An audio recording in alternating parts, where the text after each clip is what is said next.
Okay, I think we are lagging. 1 second. Gotta wait for YouTube to pop up on here as well before we officially start the podcast.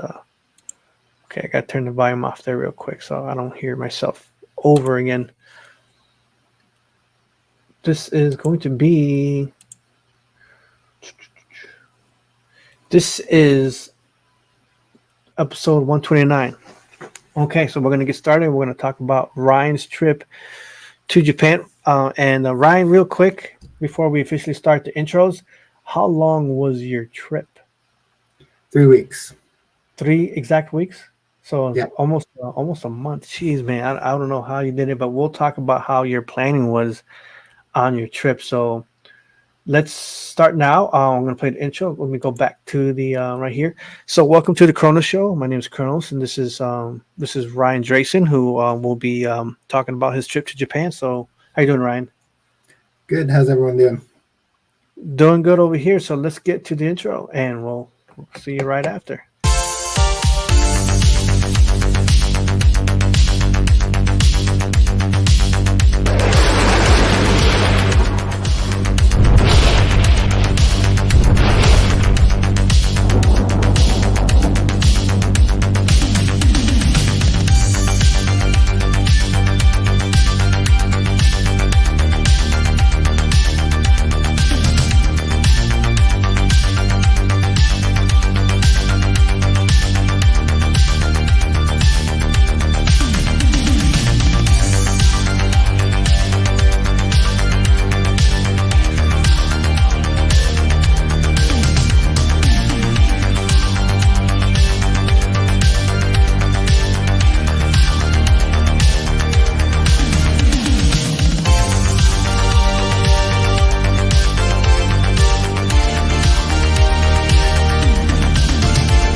Thank you for that, Jonathan.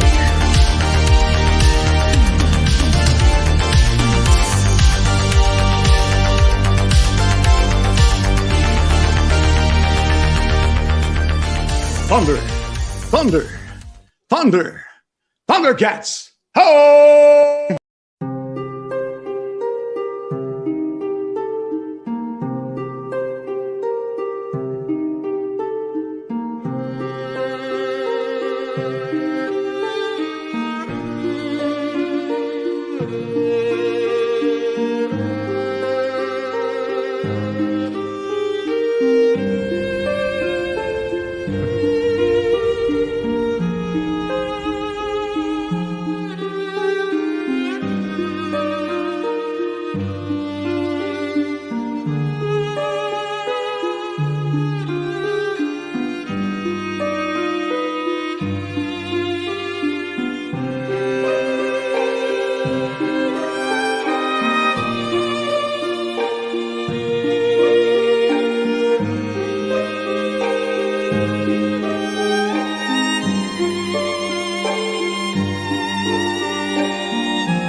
Dude, that that music is so beautiful with the whole when I made the whole thing, I had to find the right music for it.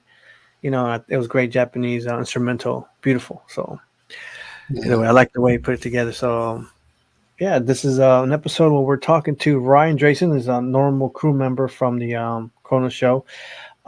So let's start off with so how was your trip, your overall experience? I'm sure you, oh man, it's hard to say. Must have so much to say because I've always wanted to go there myself, but your overall planning to this trip, where did it even start before?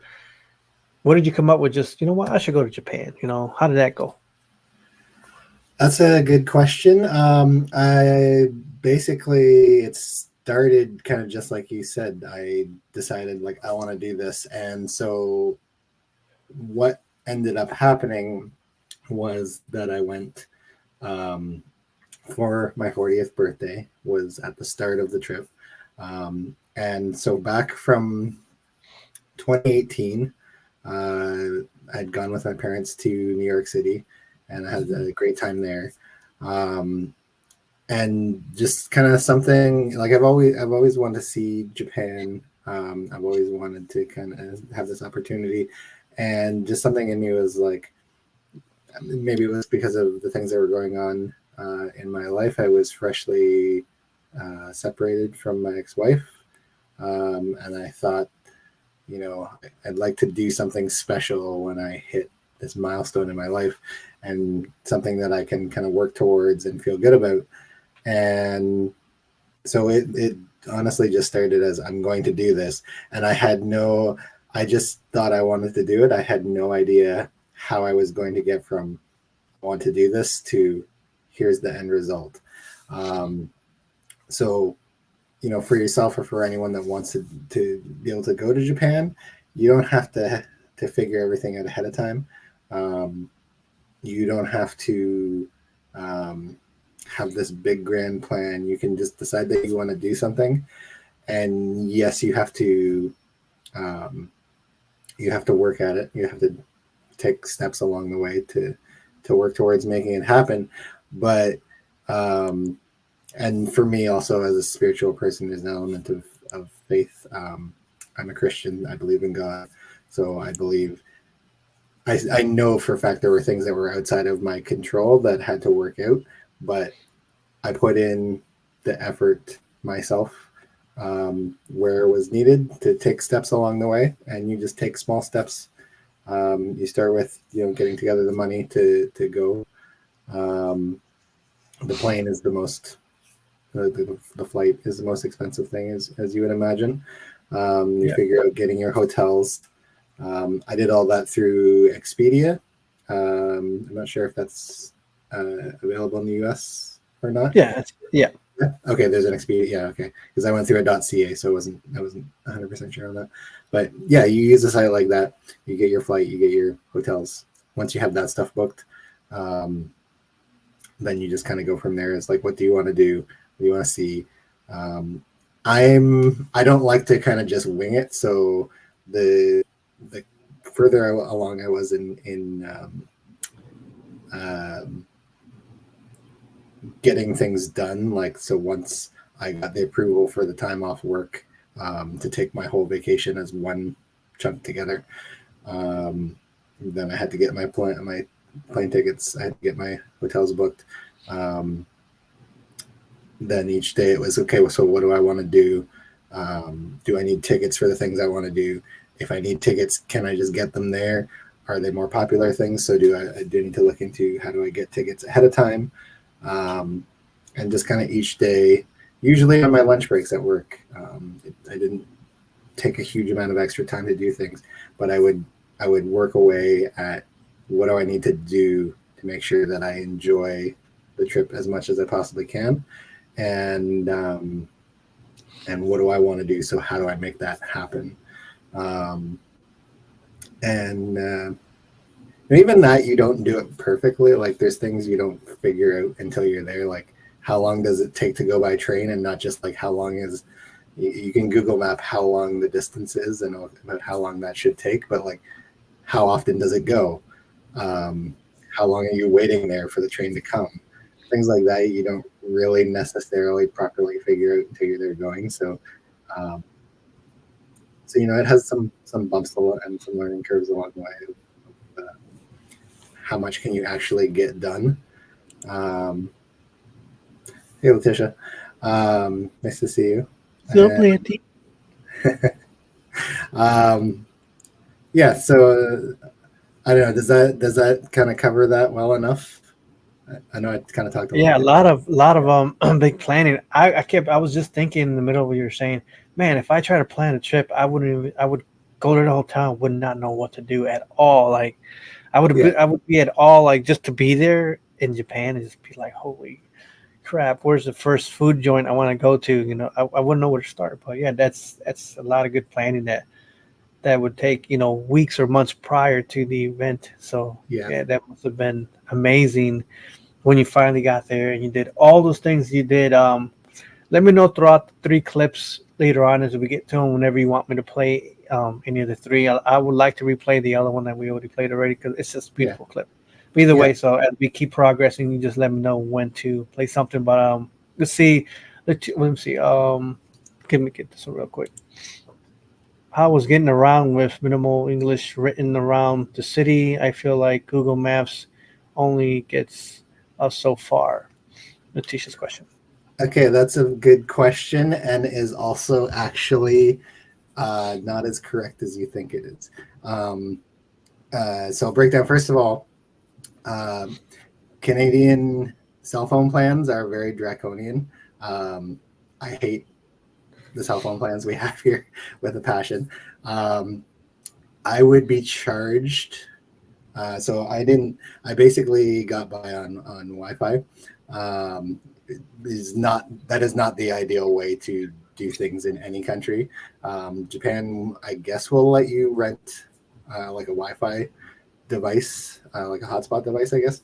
I never actually looked into that properly. So I was doing things the hard way. I don't necessarily recommend that, but so I was not using Google Maps. I shouldn't say not using Google. I was not using Google Maps while I was there. I was using Google Maps when I was planning the trip. So each of the days that I was going to be there, when I was figuring out what I was wanting to do, I would Google Map, how do I get there based on where's my hotel, where's the main hub, like the main train station, how do I get from there to there, and then how do I get from either Kyoto Station or Tokyo Station, depending where I was, to where I want to go. But minimal English written around the city, even when Kyoto's like really, really far west compared to Tokyo, is kind of more the southeast middle of the eastern side of the island that it's on, and just generally the country. There is so $16 a day for roaming internationally. I think they do a little cheaper in the US. Like, yeah, that's great. Thanks a lot. So minimal English is not actually, there's minimal English on things like restaurant signage and, well, it depends. It depends on kind of what the business does and how it wants to do things. There was, I think, like some kind of banking or some kind of office building right outside the subway station near my hotel in Kyoto the first week, called the Mitsui building, and I only know the building. So there's actually quite a bit of English in the sense of things that you can read and understand what they are. You really just need to know, especially for the train stations and the subway stations, you just need to know the name of the stop. You don't need to like... Yeah, I was thinking, just know the name and... Yeah. So it'll have the name spelled out in English letters. It'll say station, like the eki is the word for, EKI is the word for a train station, or I guess... No, sorry, subway is a chikatetsu. But it doesn't make you know those words. It's, Kyoto Station in the English alphabet. So as long as you know you're stopping at Kyoto Station, you don't need to figure out translating the word station. You can just read the sign. And that's not true for the main... I mean, it's not only true for like the main stations. Every station you go to is like that. So it'll have Japanese characters, whether they're hiragana or katakana or kanji, and then it'll have English underneath. Where they have digital displays, sometimes it'll cycle through not only the Japanese and then the English alphabet, but it'll also cycle through like I think maybe Korean or Chinese, or so like a few other different options. So you can actually pretty easily read and know where you're going. And related to that, I know it wasn't asked, but in terms of getting around when you can't speak the language fluently, I'm still ongoing working on a Duolingo course in Japanese. I'm at 281 days now, and I had been doing it up to the trip, and I did it on the trip. The problem for me was I didn't have a way to practice until I got there. Actually, like normally talking to people in Japanese, and then so it's not normal mentally for me to, you know, to I think first in English, and so then I'm trying to like, what was the word for this? What was the word for that? And I might know it in my head, but it's not like coming immediately to me. And that's also totally fine. You'll find people that speak English as long as you're polite and respectful to people. They'll do their best to, first of all, to kind of be a bit accommodating and speak to you in a way that you're going to understand.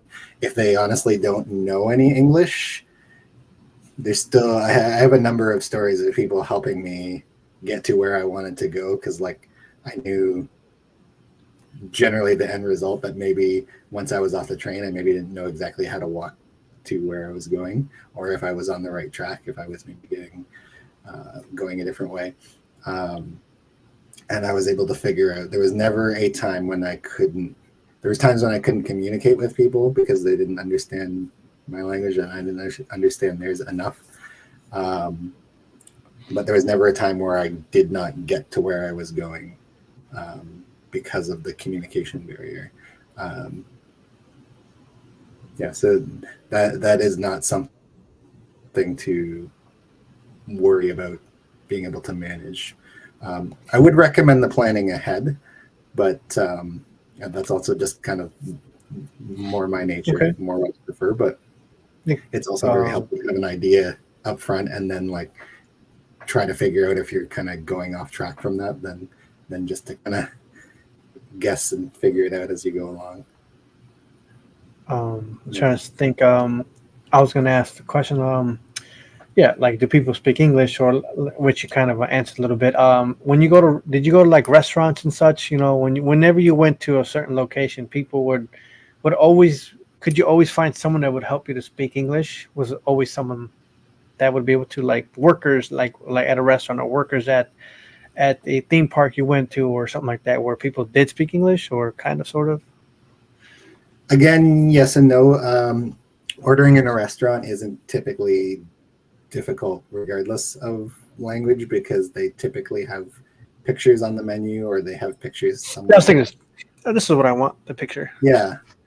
So you just kind of, I mean, they don't generally point at things like we do, but it's kind of a bit culturally impolite. But they're quite fine with it if you're like, oh, I would like this on the menu. It doesn't, it's not a barrier even to not know, like I know how to count to 10 in Japanese. But to just be like, oh, I would like, point at the thing, and then they'll understand you want one of whatever you just pointed at. Money wise, was it easy to spend money there? How does it work? Yes. So it's a totally modern society. Do you want me to answer your question first, or you can go mine and hit hers right after? Okay. Because that's a good question too. So yeah, it's totally fully modernized. Even where they have traditional like temples and shrines, where they're trying to preserve the culture and the history of the country, they have machines to pay with, or in worst case, you have to bring cash, but generally always a good idea to have some cash on you when you travel. You can't 100% rely on that everything that you want to do that needs money will always have electronic payment, but your cards will work fine. I use my Canadian banking cards, and like when I wanted to, and when it was available. and it basically just runs the exchange at the time of transaction. There's no problems with that. I also had no problems getting yen from my bank. Depending where you live and how likely it is that people are going to Japan will depend on whether your bank stocks yen at all or if it's something that you have to order. And the difference there is basically that you have to wait a little longer if it's not something they have on hand for it to come, but it's like a couple weeks. And then the only other thing, and this is mostly from my parents' advisement, was don't use the tap on your debit and credit cards. The reason for that, my mom used to manage a bank here in Canada, or a branch of a bank. They no longer kind of question if you travel and spend your money somewhere. They'll question if you tap your card, because you can easily the most easy way to get access to your to someone else's financial, like their banking, is to just clone the card, and so the tap doesn't require you to put in a password. If you plug the card in or swipe it through the machine, you have to enter your 4-digit password. And then so you obviously have to know that, and so that's a more legitimate that's good to know transaction. Whereas a tap, anyone can tap the card like, oh yeah, I spent this money, and unless you file that the card is missing, they're gonna think like, oh yeah, this is a legitimate transaction. Except if it's overseas, then they're like, well, why are you overseas? What's kind of going on here? So yeah, that's something to be aware of. But no, there's no issues spending your money whatever manner you want to. Have I slept at a traditional inn, so like a ryokan?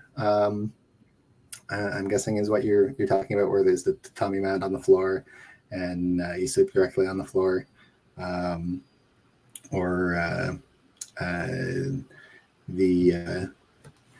not sure if all ryokan have an onsen built into them, but that's a common that's common as well.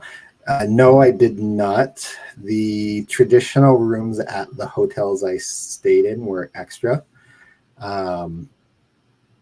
And while I would have liked to have had the experience, I didn't feel like I necessarily wanted to spend extra to lay flat on the floor and not be kind of sure that I was comfortable sleeping. Oh, I see.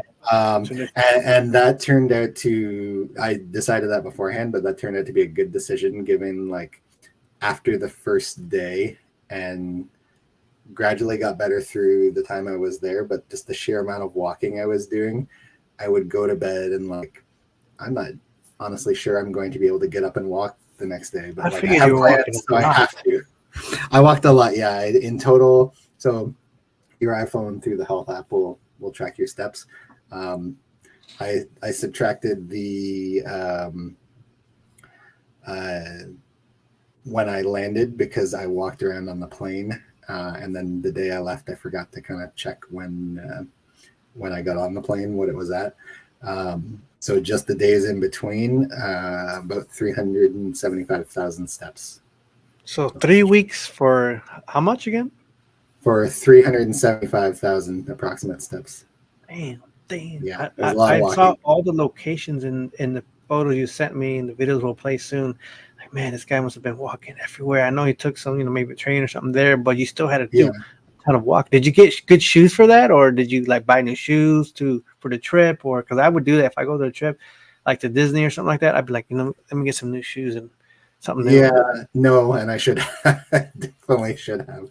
That didn't help. There were some blisters growing that I had to deal with later on. We won't talk about that. That was not pleasant. But we're talking about it already.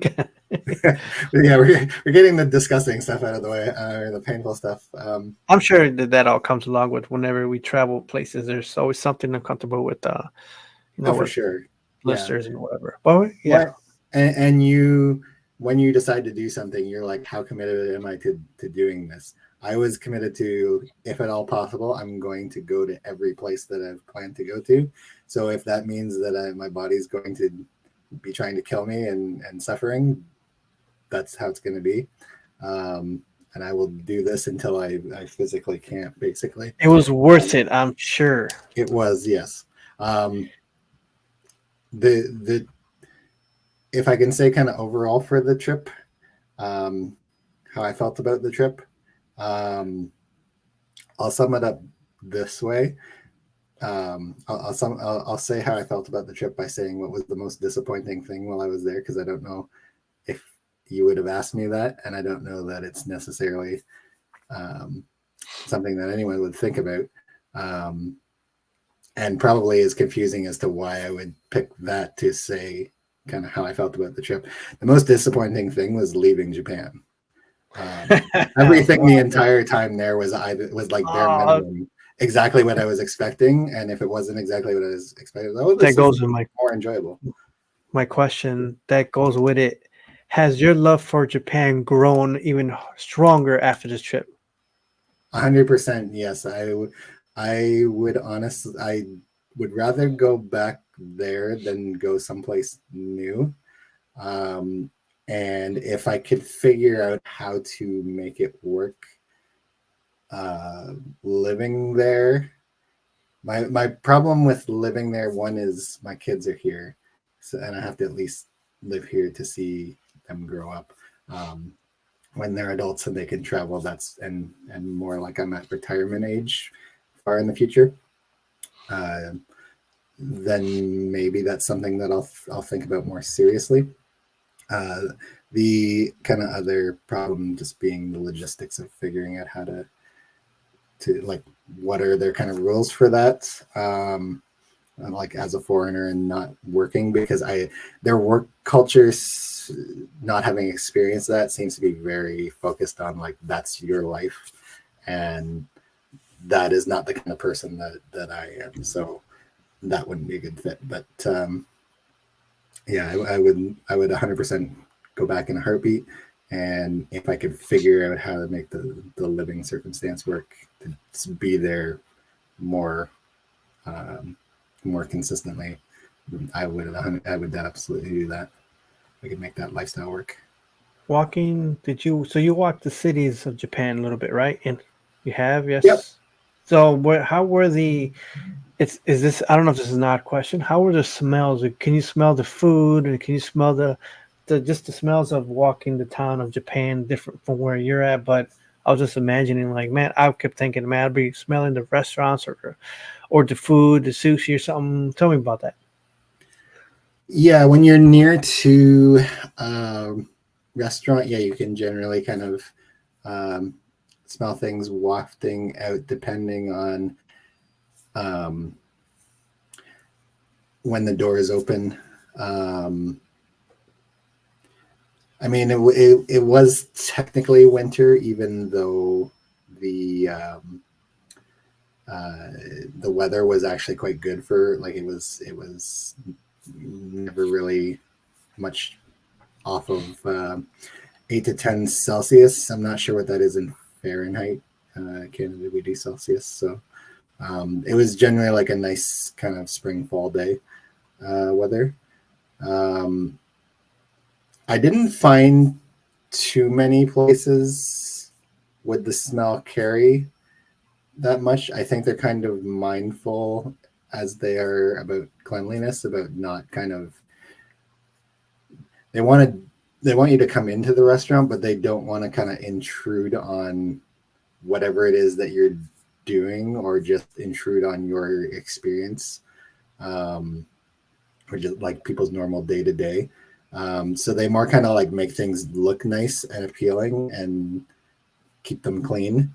So I guess, like, in terms of like smells of the city, there's no like disgust, like, so depending where you are in Canada or America, some places you'll get like really hot, disgusting garbage smell in the summertime.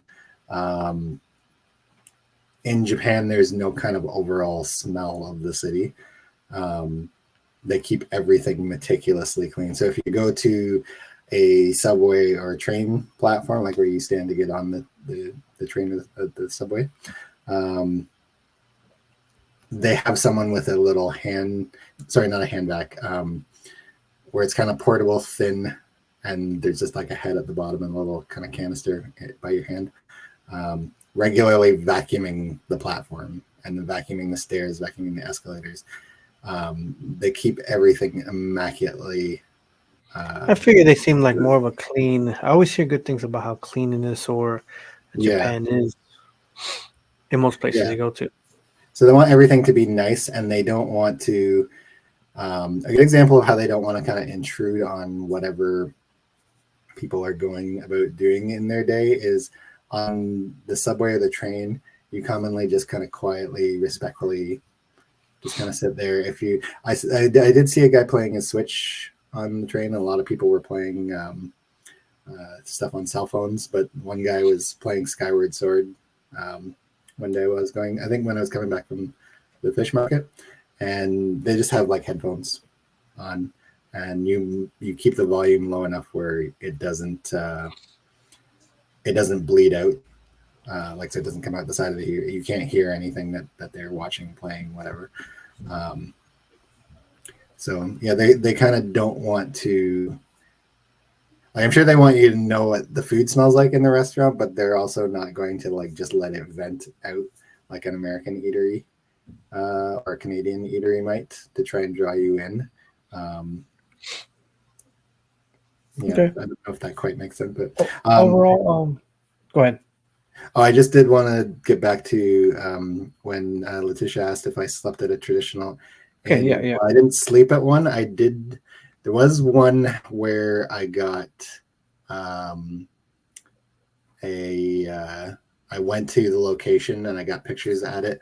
And I would have actually like tried the bathing there, but they told me it was full up and that you don't get in there if you don't have a reservation. So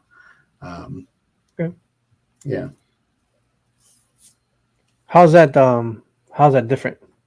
The traditional bathing or so an onsen, there are some that are kind of made to look like a natural hot springs.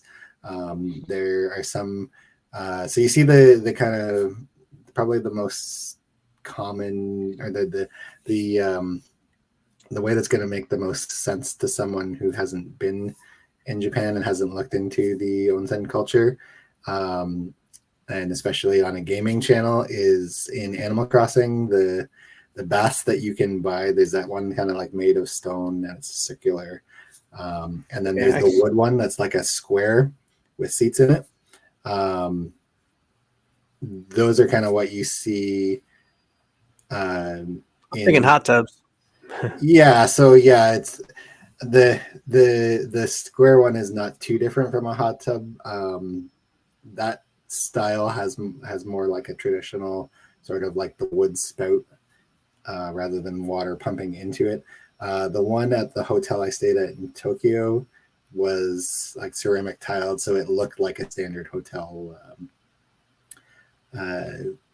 hot tub, and it had the jets and everything. The only difference is you shower off in near the bathing area. You always clean yourself before you get into the tub, and they also had like a cold one, which was interesting. And they have a bucket so you can like dump water on yourself to clean yourself, or not clean, like you're not bringing soap and that in, but to like rinse yourself off.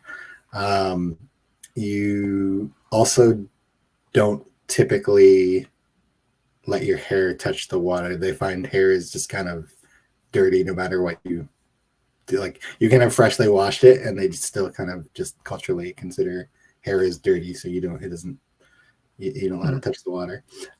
And they won't let people with tattoos into the bathing. And the reason for that is so like they'll ask you when you're going to use it whether it's paid or not, like, do you have any tattoos? The reason for that is because tattoos in Japan typically indicate Yakuza member. So they don't want the Yakuza, so like they're mafia, basically, they're mob. They don't want the trouble of like gangsters coming in to bathe. I have to cover my arm then. I just got one right here. Yeah. I don't have one. What are you talking? I don't. I'm just gonna tell them I don't have one. Yeah. But how was the overall experience eating anything food like there? Any good experiences of good restaurants, just some good food? Did you have sushi? Yes, so on either my Facebook or Twitter, there on both of those, I shared a bunch of different things I ate. I decided before I left, I under no circumstances would eat anywhere that's like an international chain that I can get here. So no McDonald's, no Wendy's, no Burger King, no Taco Bell, no KFC. You can get all those things in Japan. No Subway. You can get all those things in Japan. The only way that I broke that was I had technically only twice if you count at the airport leaving. I had Starbucks, but both times. Trader. Sorry? No, I was just like Trader, Starbucks. Yeah, I got. Get it? Yeah, I it was got at the Sakura. airport. Sorry. No, it's okay. It was at the airport. A biggie. Yeah. So once at the airport and once across from the Tokyo Imperial Palace has this Starbucks and this kind of. Starbucks is Starbucks. Not like you went to a McDonald's or anything like that. No. Yeah, and I only ended up getting something from there because they had Sakura flavored drinks. That's cool. And food, that's cool. And snacks. So yeah, they was quite good. So, and I haven't seen them on the menu here, so it's not like I got something that was just like, oh, I get it here all the time, sort of thing.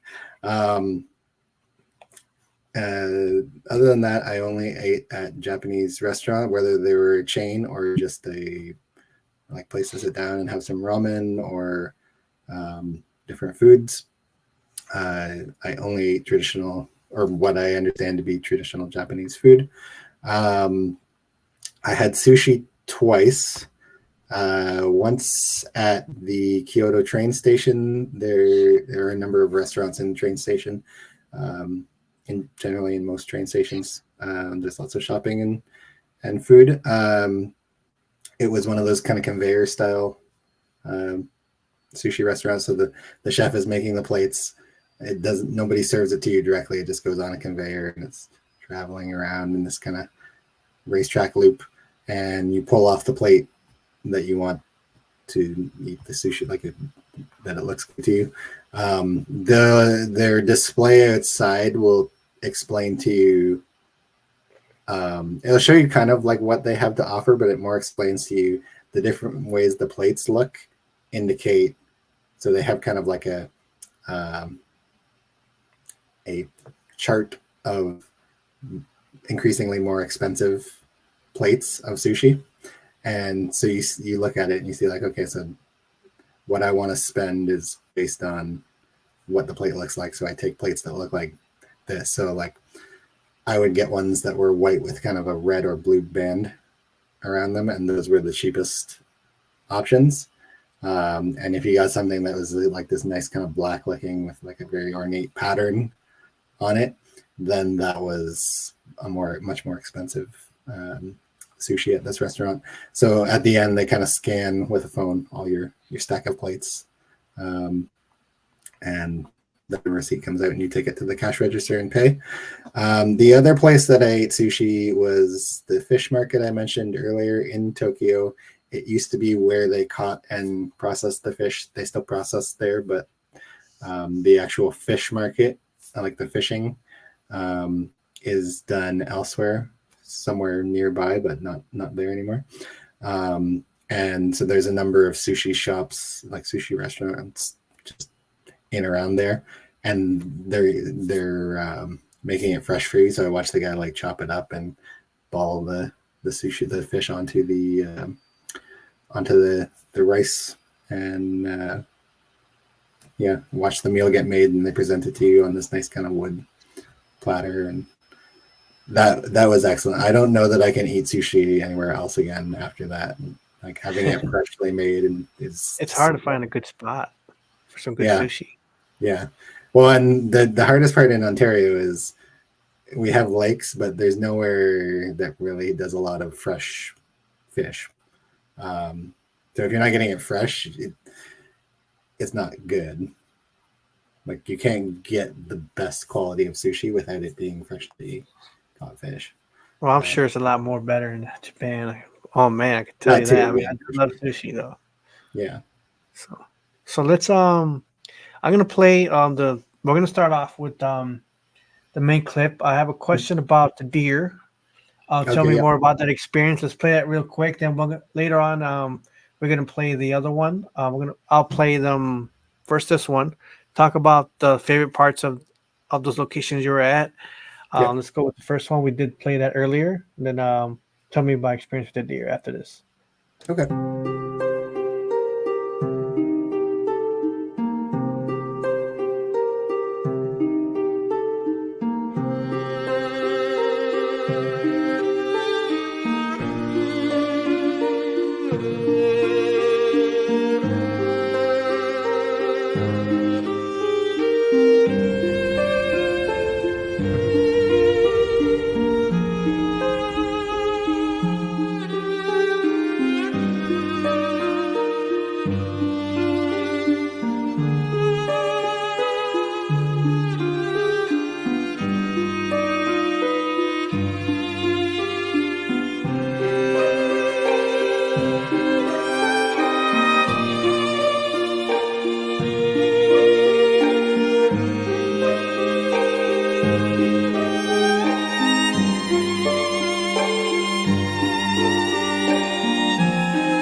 All right.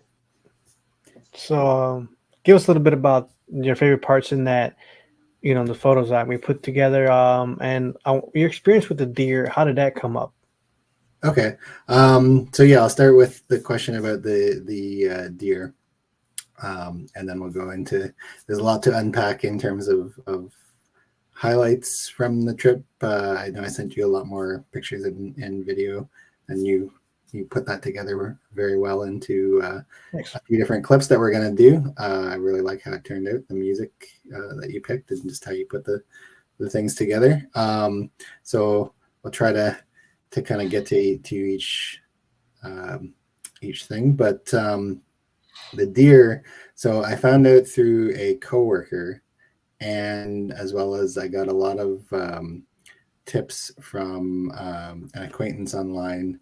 I don't talk to her I haven't talked to her quite as much recently, but she gave me a lot of tips on like temples and shrines and things to see. And so she mentioned about the deer as well. That's in the town of Nara. It's kind of southeast of Kyoto. You can easily get to it on the train from Kyoto Station, and there's a nice temple nearby that I was told to check out. But the highlight of Nara is the deer. When you get off the train, there's a statue of a monk of some sort with like deer antler coming out of his head, and so like the deer is an attraction in Nara, and it's known, if you Google it, it's widely known. The deer have become accustomed to people being around, and they understand if you're going to give them a cracker, that you want them to bow to you. So if you Google, you'll see things about the bowing deer of Nara. So I had found out about this again from those two sources, and I Googled a bit about it. I watched some YouTube clips, and so I thought, like, okay, that'd be an interesting experience to have. And the crackers are dirt cheap. You get a stack of 10, like the stack, for 200 yen, which is approximately the yen was actually valued like our Canadian dollar, which is never typically doing well against other currency. I came out ahead on the exchange. So the yen is weak to Canadian dollar currently, which means it's weak to basically every currency. So American dollar, you'd be doing great on. But if it was 1-to-1, So 1 yen is essentially like 1 cent, not $1. So 200 yen is like $2 Canadian. So getting a good amount of stuff for very little money, and for something that's just kind of a fun activity to do, to experience, to have. It's very cheap cost to pay. And so I found where to buy the crackers. I just kept walking along. I had a vague idea of where the temple was, and came upon some deer. There was only like 3 or 4, and I thought like, oh well, it's winter. Maybe they're hibernating mostly, and so there's just not many deer out. And so I thought like, okay, well, I'll give all these deer all the crackers. And so that's the clip that you saw. There's not really anything kind of nice looking around there. Yeah, someone just kind of have you record the video for you. Yeah, so someone offered that they could hold my cell phone and take the video. And I don't know if you tell, I kind of stepped back from the deer. I've seen deer in Canada, so it's not like I'm not afraid of deer. I just wanted to make sure he didn't take the I think it's a he, because it looks like he has he would have antlers. There's little kind of steps on his head. I want to make sure he didn't take the cracker before he did the bow. I'm like, you're not getting fed unless you bow to me. Yeah, it came out very nice. I stepped back and make sure he saw this is what I want you to do, and then he did that. And then oddly enough, he didn't take it right away. He kind of like sniffed, like, what is this? But then he ate it eventually. And so I gave all the crackers I had to the deer that were in that area. Well, the temple that I went to was like 5 or 10 minutes away from walking away from there. And so I found out when I got there, like, the deers are not hibernating. I'm just dumb and don't know where all the deer are. Most of the deer are by the temple. So there was like hundreds of deer by the temple. And some of them were even like doing the bow with their head, whether you had cracker or not. So I was like, I had watched some things online, like if you trick them or try to like not give them the cracker, they might get mad. And so they're like, oh, sorry, no, I don't have any. Like, you might smell it because I had some, but I don't have any left. And yeah. So thing to know, if you go there, go to, I forget what the get a couple of packs of crackers. get multiple packs of the deer crackers, and also like don't stop along the way. Go to I forget what the name of the temple is, but either on my Twitter or Facebook, I have the names of things on the pictures. So just go to the temple, and there'll be lots of deer there. There's also a nice kind of like line of street vendors. So if you want to get food afterwards, I got some yakitori, I think it's called, basically like street meat on a skewer, some chicken and some beef. So and that wasn't the only thing that you could get to eat there. There was a number of different other things other than crackers. Okay. Yeah, other things other than deer crackers, and things other than like you're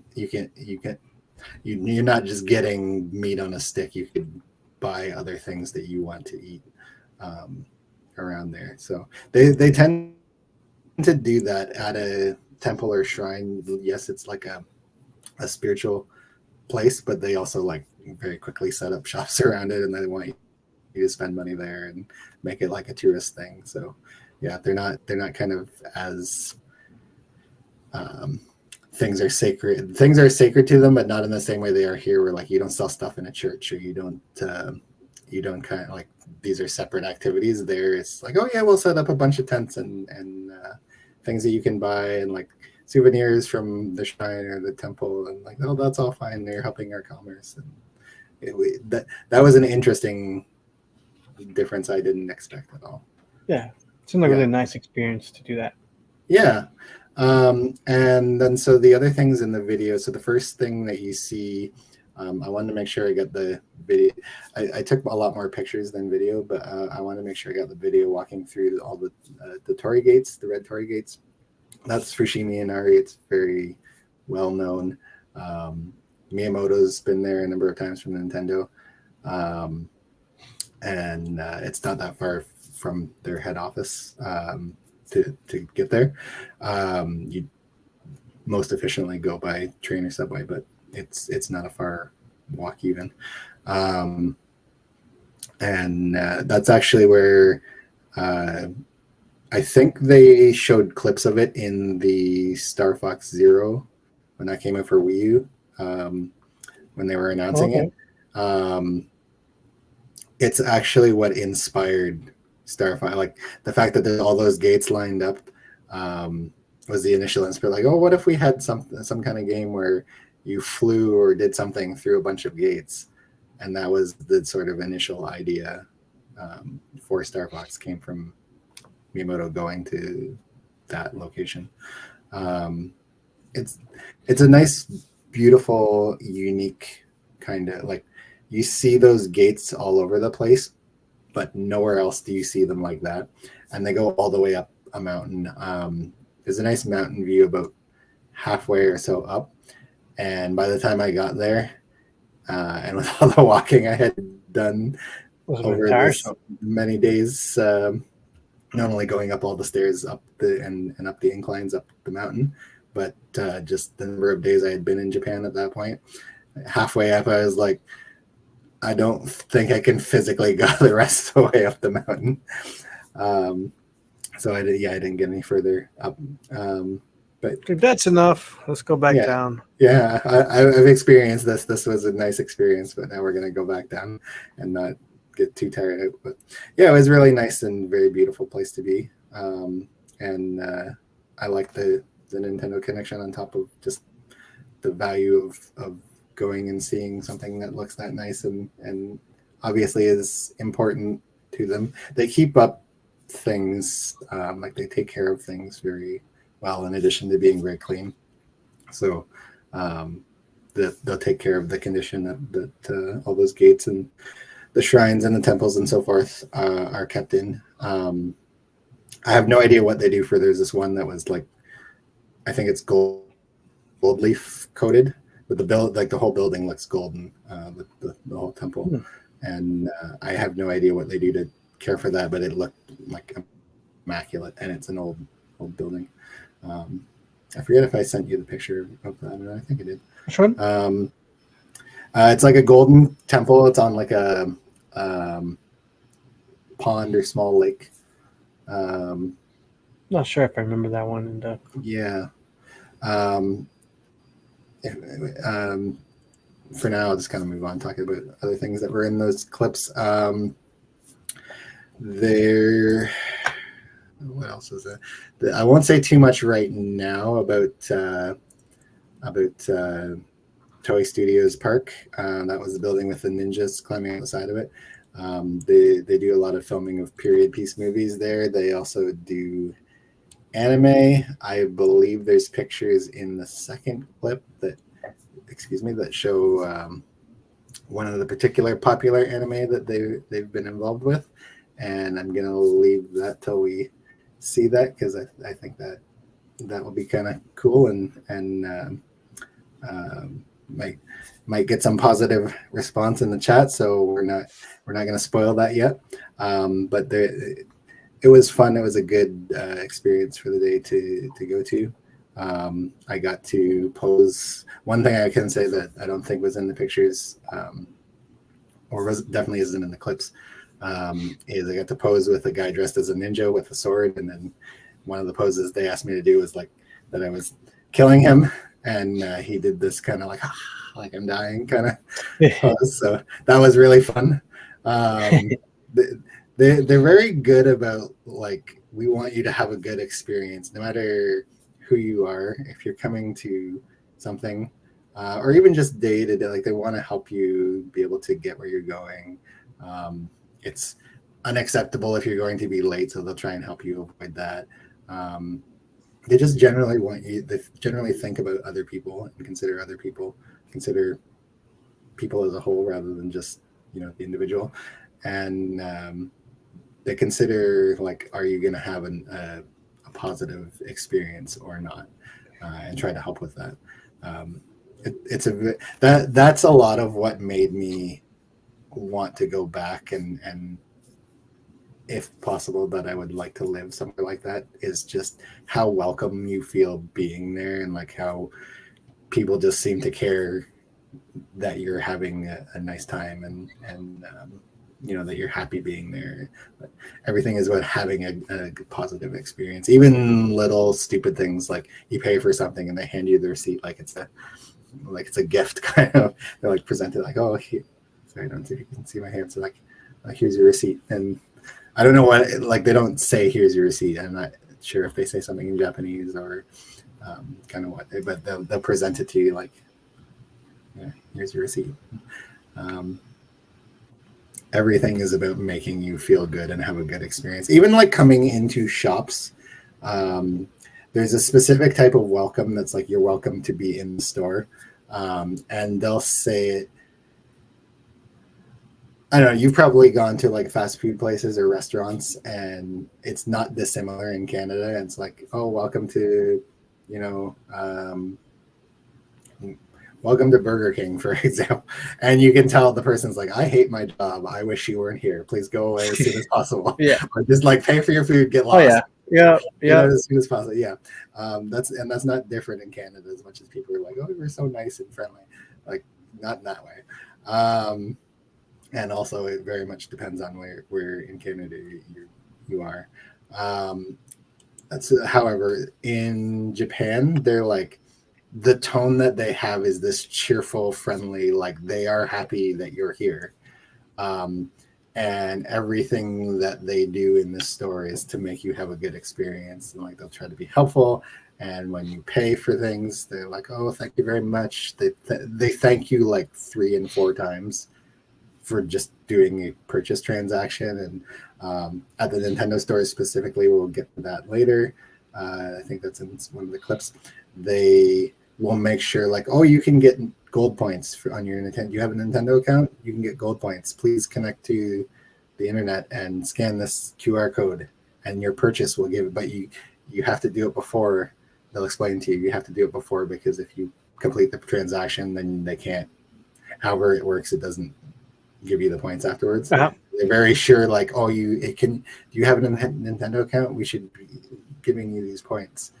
Don't you want to get the point? And they'll like go out of their way to try and help you with little things like that. They're very, their whole demeanor and way of acting in a store to a customer, as someone that works in a store, is a completely different experience to hear, or in a restaurant. And it's like, they want you to be there and they want you to have a good experience there in particular, even above and beyond how they are just when you encounter a Japanese person in going about their daily routine. The people in the store are like, you came to the store, we want you to leave here like wanting to come back again later. You came to this restaurant, we would like you to want to come back again later and feel like you had a good meal and a good experience here. What else was in that clip? Ghibli Park and Ghibli Museum. Ghibli Park was closed when I went to it, so you can still see stuff. You just can't get inside. Or in the case of the one picture had, for those that know Ghibli movies, had Howl's Moving Castle in it. You can't get up close to it if the park is closed. So I got the best pictures that I was able to, and I was glad that I went there, even though I was going there between hotels. Nagoya, it's off Nagoya in Aichi Commemorative Park. So I was like carting all my luggage around, and the things in the park are not close together. So I'm like dragging my luggage around different parts in the park. It was very uncomfortable, but at the same time, it was like, it's too long a trip to get out here other than going between Kyoto to Tokyo. So I'm like, I need to make sure that I have whatever experience I can get here, and I'll only stay as long as there's something to like actually see here. And so that actually worked out a lot better than what I was expecting. I stayed there quite a while. And then the museum, I got tickets through, there's a Japanese travel agency that has locations in Toronto and Vancouver. I couldn't get them through the website. It kind of messed up things with my credit card, and I had to get that sorted out before I left, but the transaction wouldn't go through. And so I got a tour with like a guided tour that included the museum, but a couple other locations as well. I really love the Ghibli movies, just the creativity and the art that goes into making them. And so it was nice to be able to visit the museum. It's a very popular attraction. It's very hard to get into. You get to see a short anime there that's exclusive to the museum. They rotate what ones they're showing on a regular basis. But so just getting to go in general is providing you with an opportunity that you can't otherwise have. And then they just had lots of interesting, unique exhibits. There's no pictures on the inside of the museum, and that is because they don't allow it. They want you to go and visit and have the experience there. You can get books in the museum that will have pictures from inside in them, but you can't take your own. And so then the only things that you can really see are out from the outside of the building. There's that booth, they call it the Totoro Gate, that has the big kind of gray. That creature is called the Totoro in it. And then on the roof, the robot soldier is from one of the movies, and that cube. Those are both from Castle in the Sky, which is one of their earlier movies. Cool. If you're not familiar with Castle in the Sky, Zelda obviously takes inspiration from it. Skyward Sword with the floating islands, and then the Sky Islands in Tears of the Kingdom are very clearly inspired by how Castle in the Sky is just a giant castle and city on this floating rock. And then there's a girl that floats down from the sky at one point in the movie. So there's a lot of imagery and ideas from that are very clearly inspired things in Zelda.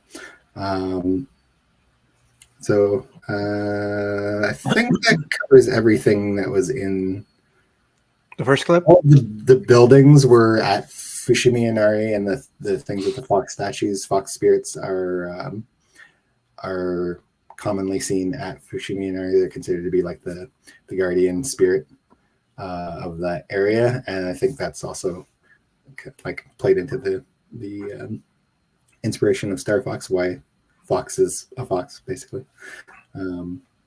Yeah, I think that covers everything from that clip. You want to play the next clip? Yeah, we can do that. The next one I would say the next one I have was the one that has like the Gundam stuff and the other clips, and then, or do you want the one Nintendo played first? Yeah, we can do them in the order, like the order that they were made. So I got the one that started out.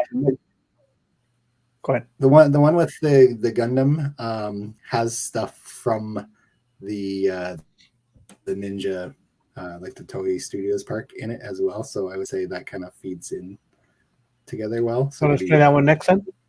Yeah. Okay, here we go. Let's play the next clip.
Oh man, just so those who are watching, the clips and videos I play are videos and photos that Ryan has sent me, and I put the clips together. So we got already Tisha here with the Giant Gundam.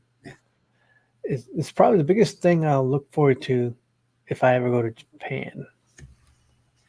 Yeah, so the Giant Gundam at Yokohama Gundam Factory. As far as I'm aware, that was just recently, like end of March, early April, decommissioned. My understanding of that would be like, just not from having read anything, just basic like common sense and logic, is that just means that they don't make it move anymore. I highly doubt, for the size of that they're going to actually like take it down, because that would be quite a lot of work to do. So yeah, unfortunately, it doesn't move anymore as far as I know. Wait, so they moved it. Sorry, You moved it last time you were there, or I mean, of course, with the video you shot, but they won't do it anymore. Why not? Or you don't know? Or I don't know why. I would imagine probably because it's a lot of electric. So they're like powering the thing to move. Plus, there's like a whole audio drama.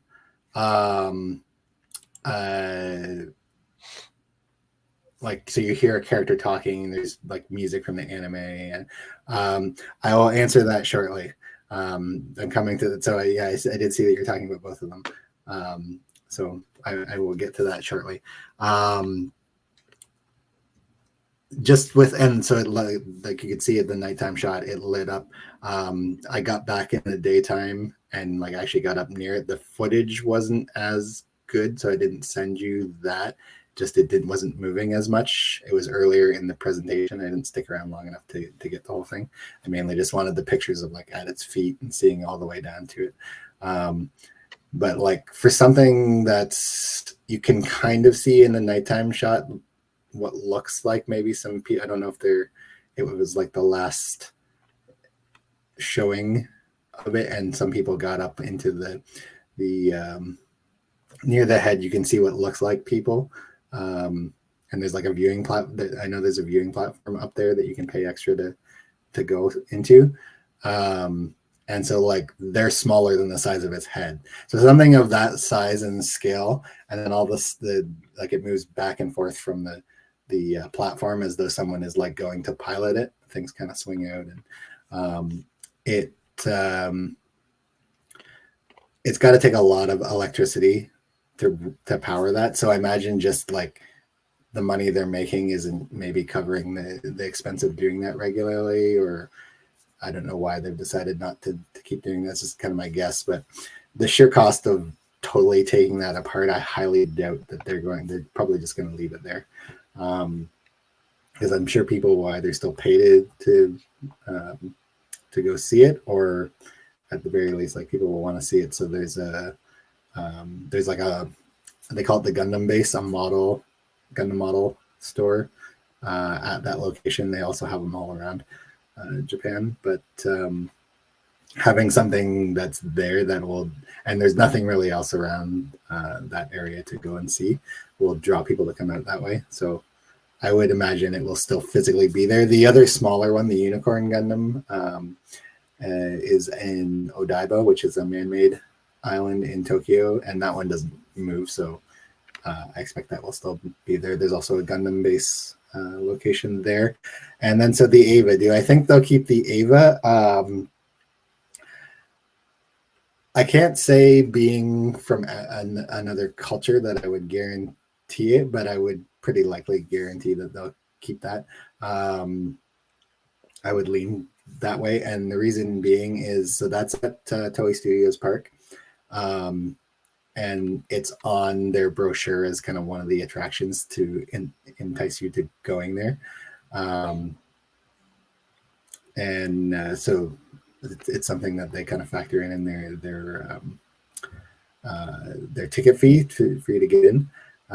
So it's drawing people to come there. And it doesn't kind of do as much, so it doesn't need to be powered as much. Mostly what they're doing, and mostly what kind of the attraction is, since it's not just like a statue, is You can get your picture taken at several different spots on it. They'll give you one as kind of like a complimentary gift, and then you pay to get this sort of it looks like a folder. You can choose two different ones. I got one that looked like a welcome to Nerve file, and you get like full-size photos, whereas the one you get for free is kind of small. So you can get a picture kind of standing on a platform right in front of it. You can get a picture standing on its hand, and then the picture that you saw of the entry plug, that's the sort of tube with the cockpit seat inside of it. You actually get to sit in that, and it drops slightly and kind of like releases pressurized air at you on both sides of your head. Cool. It's kind of like it's starting the loading process of going into the Ava, or it's supposed to like make you feel like that's what it's doing. And so there is a camera up there that will take your picture as well. When I was there, that camera wasn't functioning, and they would tell you that ahead of time. They don't like let you figure that out for yourself to make sure that you know that you can't get that picture today, unfortunately. I didn't get a selfie sitting in it because I couldn't like get the sort of, I couldn't get my hand to stick Timer long enough to like not only look like I was sitting there, but like actually capture enough of the inside of it to like make it worthwhile. So I just took a picture of the empty, and there was no one else up there because you walk up inside around the outside of it, and you end up like on top by the head is where that is. It's just behind the head, basically where it is in the anime, or where it kind of goes in the anime. So yeah, I would doubt they're going to take it down. It's not using that much power and to run that, and it's a main attraction at that park. So I would expect that will still be there if you want to see it. And it's very easy to get to too. There's a specific line from Kyoto Station, the San In line, if I'm pronouncing that correctly, that will go direct. One of the stops is directly at, and then it shows you when you get off the train, like here's the walking path, and it's not that long, and it's also very simple to follow. So very easy to find. I mean, just to pay for the ticket for that alone to the park, I thought was worth it. There's other stuff that you see there, like movie sets from like samurai ninja movies, and like I said, the guy that I got to look like I was killing with the sword. But yeah, no, that was worth going to. And yeah, I think they'll keep that around. What else was in that clip? The clips of the city. You were in some mall, and I think it was just in a mall. I don't recall which mall that was. You were like in a top view. Also, you were in some mall by some stairs going up, and then there was a video of this. You were like high. You looking at the city. Oh yes. Yeah, that's a shopping center. So I guess it's a mall, but it's not, in the sense that there's only like three. There's only like 3 or 4 shops inside. I just went in that because it looks really like the way that they've cut mirrors and placed them. It looks like a trippy, like you're going through some kind of interdimensional. Yeah, it's kind of cool. Portal to some weird thing. Yeah. So it's just like neat, interesting architecture and like creative use of mirrors. I think there was a Tommy Hilfiger store in there, and then there's like a couple of other different, like sort of more high-end kind of. I think there were higher end kind of like things. There's nothing in there that I had any interest in buying. I just kind of went in like, oh, this is cool. I want to. Did the video have the was that the one with the cafe? Was that the Yeah, I'll come back to the Square Enix Cafe because when you mentioned about the shopping thing, I remembered some of the other stuff that was in that. The street with the the Capcom building was a lot of those crane machines, and I think possibly some of the capsule machines as well.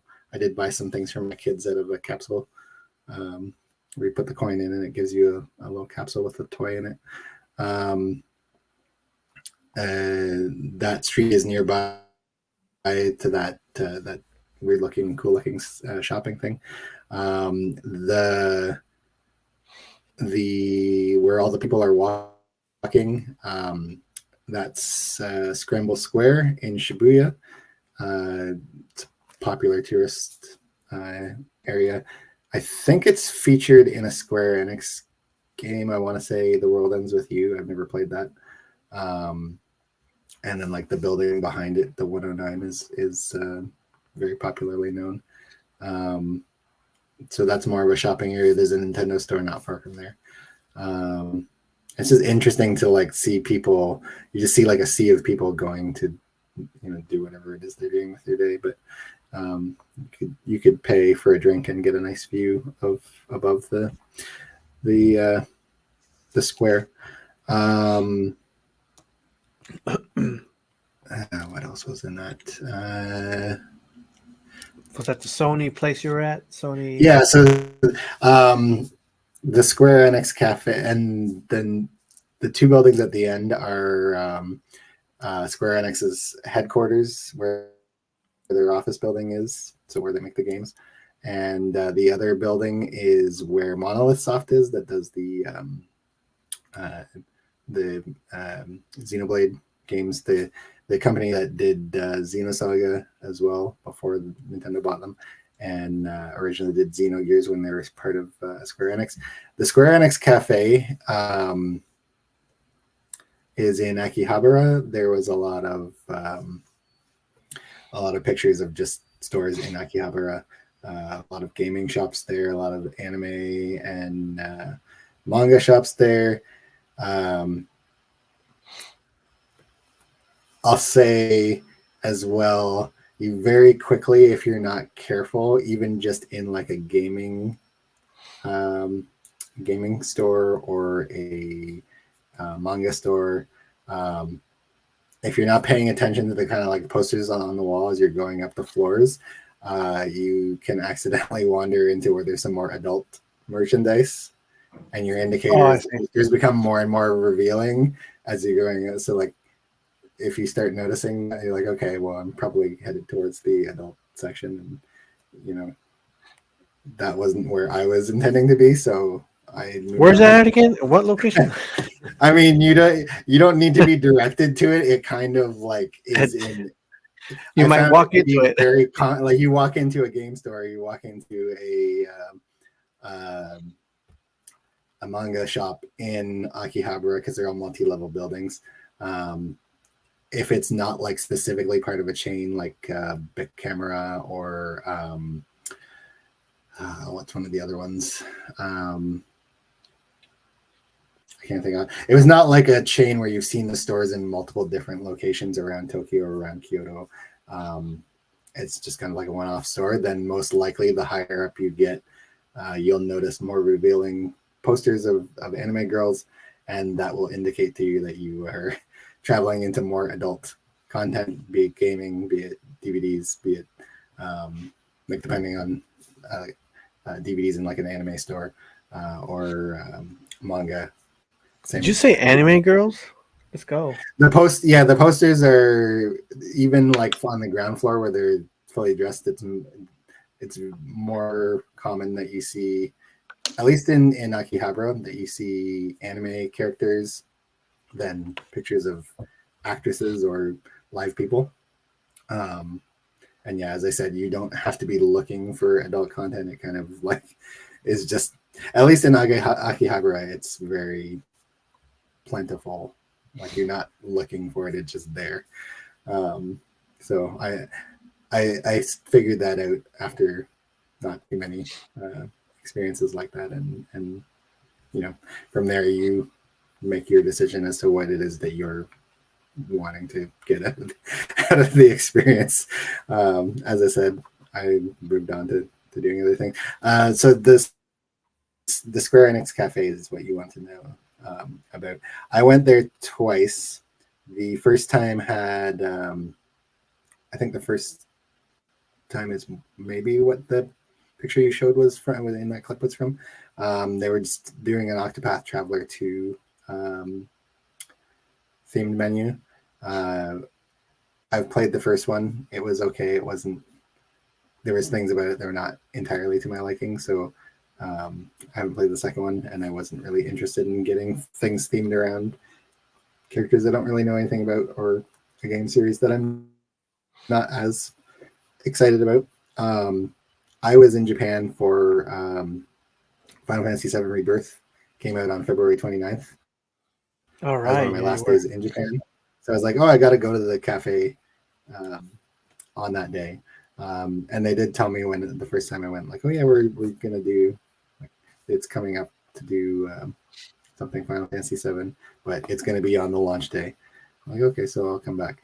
Like, oh, you can make a reservation through the website. You can make a reservation through the website. Like, it's no problem to do it in English. You can navigate your way around, no problem.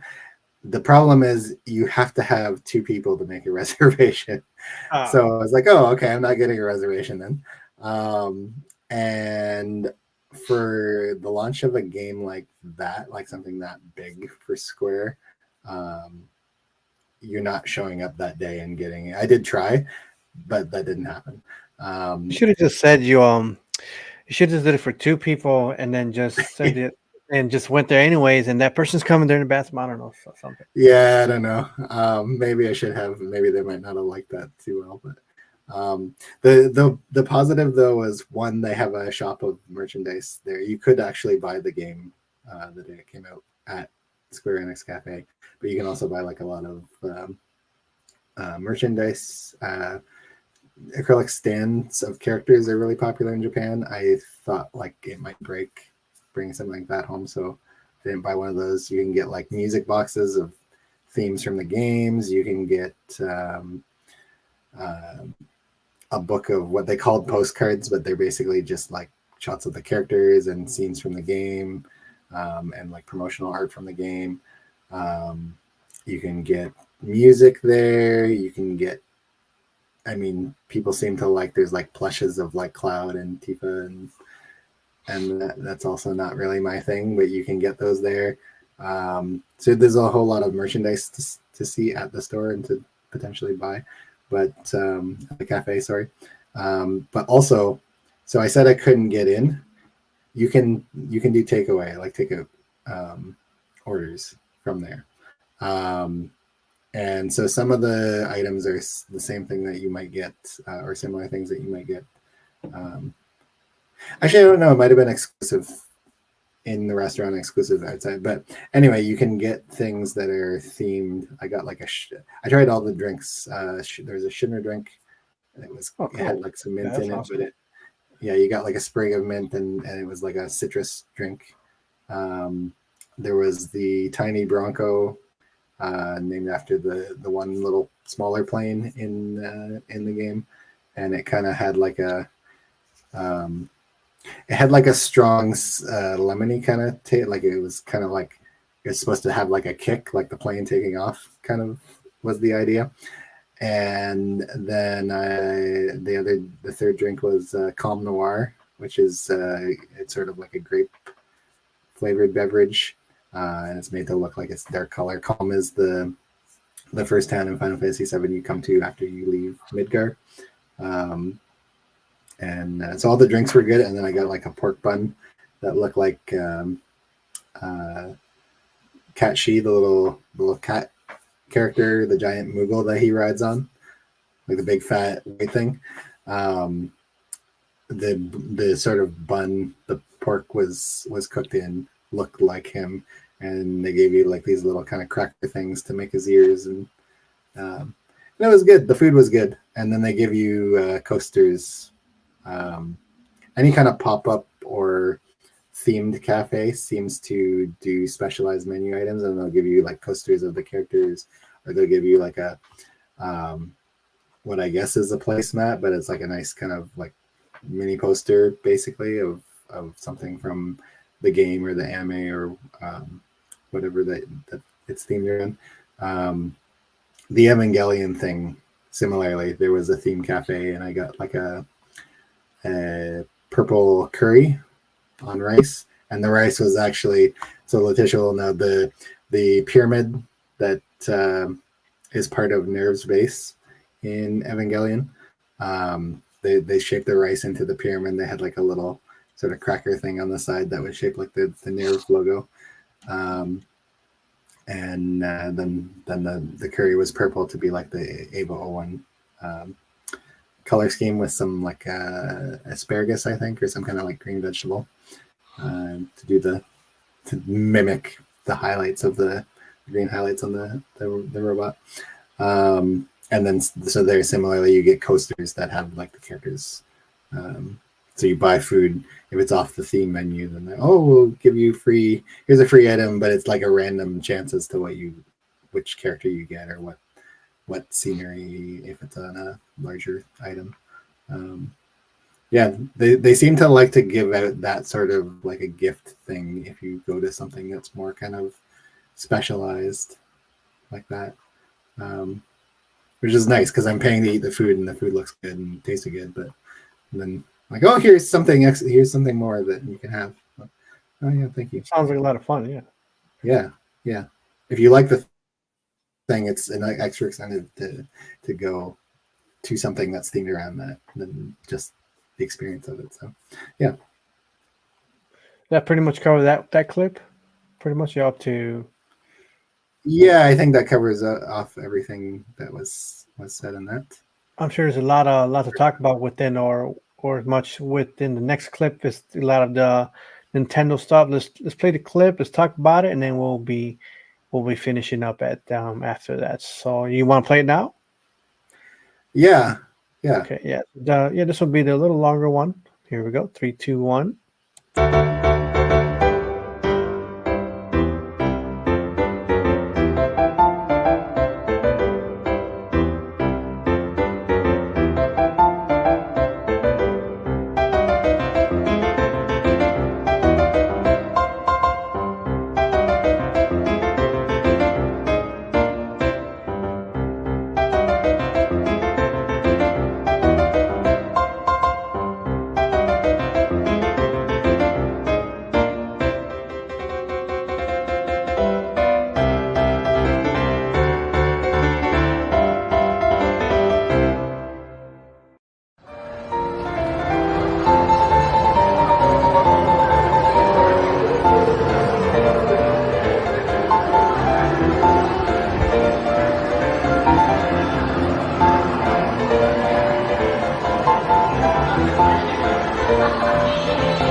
And that was Ryan.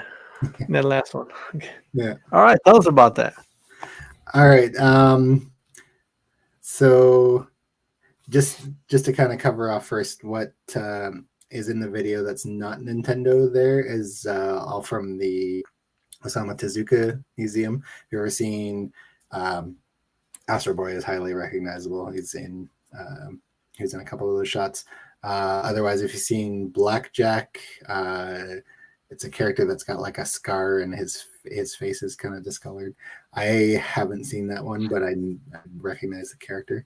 And then the giant phoenix is from his last work when he died. He didn't get it finished. The one larger phoenix, not the one on the ground outside, is actually from a different museum. That's from the Manga Museum in Kyoto, the Kyoto International Manga Museum. But Osamu Tezuka, regardless of how you feel about his work specifically, is like one of the he's essentially like Walt Disney but for anime. He's done like so many different unique things, and is a huge name in manga and anime. And so I think it was like $7 to get in to the museum. I only had an hour there based on I got kind of off track finding it, but $7 even for just an hour is a ridiculous deal on getting to just kind of tour around and see a bunch of anime stuff and manga stuff. So yeah, that was a good fun day trip experience, and a nice story of a misadventure of getting there, getting lost on the way. I actually had a lady, so sorry, I will get to the Nintendo stuff. Oh, yeah. And try not to keep this going too long. There's so much to like, we'll get to the end of this and I'll be like, oh, and I could have talked about this and this and this. And like, there's endless stories and things that I saw and did out of this. If anyone, now's a good time to say if anyone has like any questions further than what was in chat or just like about doing a trip to Japan, you can always DM me on Twitter if there's things that you want to know, did I see or did I do, or just want to go through stuff, or like what souvenirs did I get. You can see those on my Twitter or Facebook, publicly accessible. You do not have to follow or whatever. So by all means, feel free to Google me and take a look, and send me a DM on Twitter if you have questions you want to ask if they don't get covered tonight. That's all totally fine. I'll get back to you as quickly as I can. I can't really promise anything on that, but I will respond, and I'll do it as quickly as I'm able. But Twitter's in the description, just so people know. Thank you. Sorry, what was I saying? Going to the Tezuka Museum. I got on a train. I was able to communicate with the younger person. He was like maybe in his 20s at the oldest, might have been a teenager. I asked him like, oh, how many stops to get to the Tezuka Museum? I was able to communicate with him enough to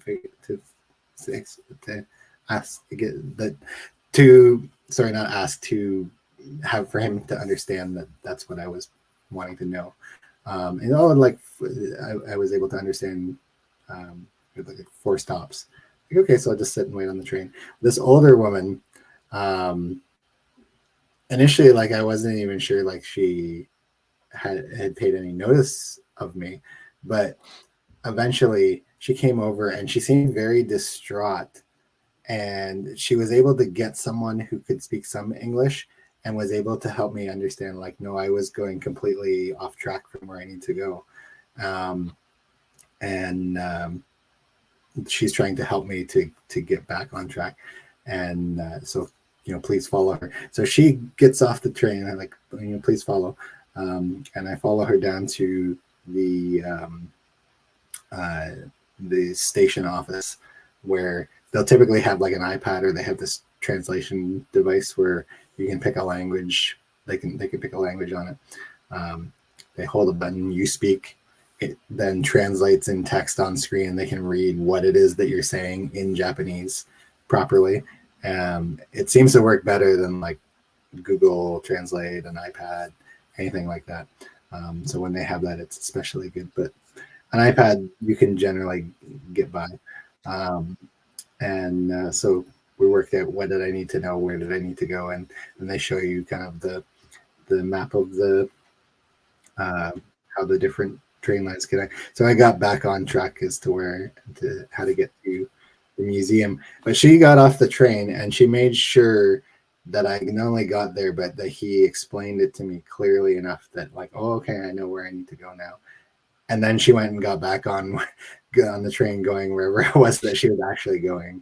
And like, this was a good 5-10 minutes plus from like getting off the train. Plus, like, she's now completely inconvenienced where she's going. But like, that's an idea. It's a good example of like how far they'll go to try and help you. And like that it doesn't really matter if you can understand one another. They'll try to find a way to work around that and to make sure that you get helped and that you get things how you need, or things figured out the way that you need to get where you're going, or to do what you want to do. Yeah, it's really, sorry, I know that's a whole tangent, and I know we went okay, it's okay. a little long, but yeah, I just wanted to say, like, you know, they really are considerate of. Very nice of them to be helpful and yeah, get you to where you need to be. Yeah. So the Nintendo stuff. I did what I think online is called the Nintendo pilgrimage. So you go to like all of the locations, or the key locations. So the main the head office, the development center. I imagine the head office is more like the company president and like the people in charge, and then development center is probably more where the games are made. The museum that's still not open yet, they told us they were aiming for March on that one Nintendo Direct. It obviously wasn't open when I was there because I wasn't there.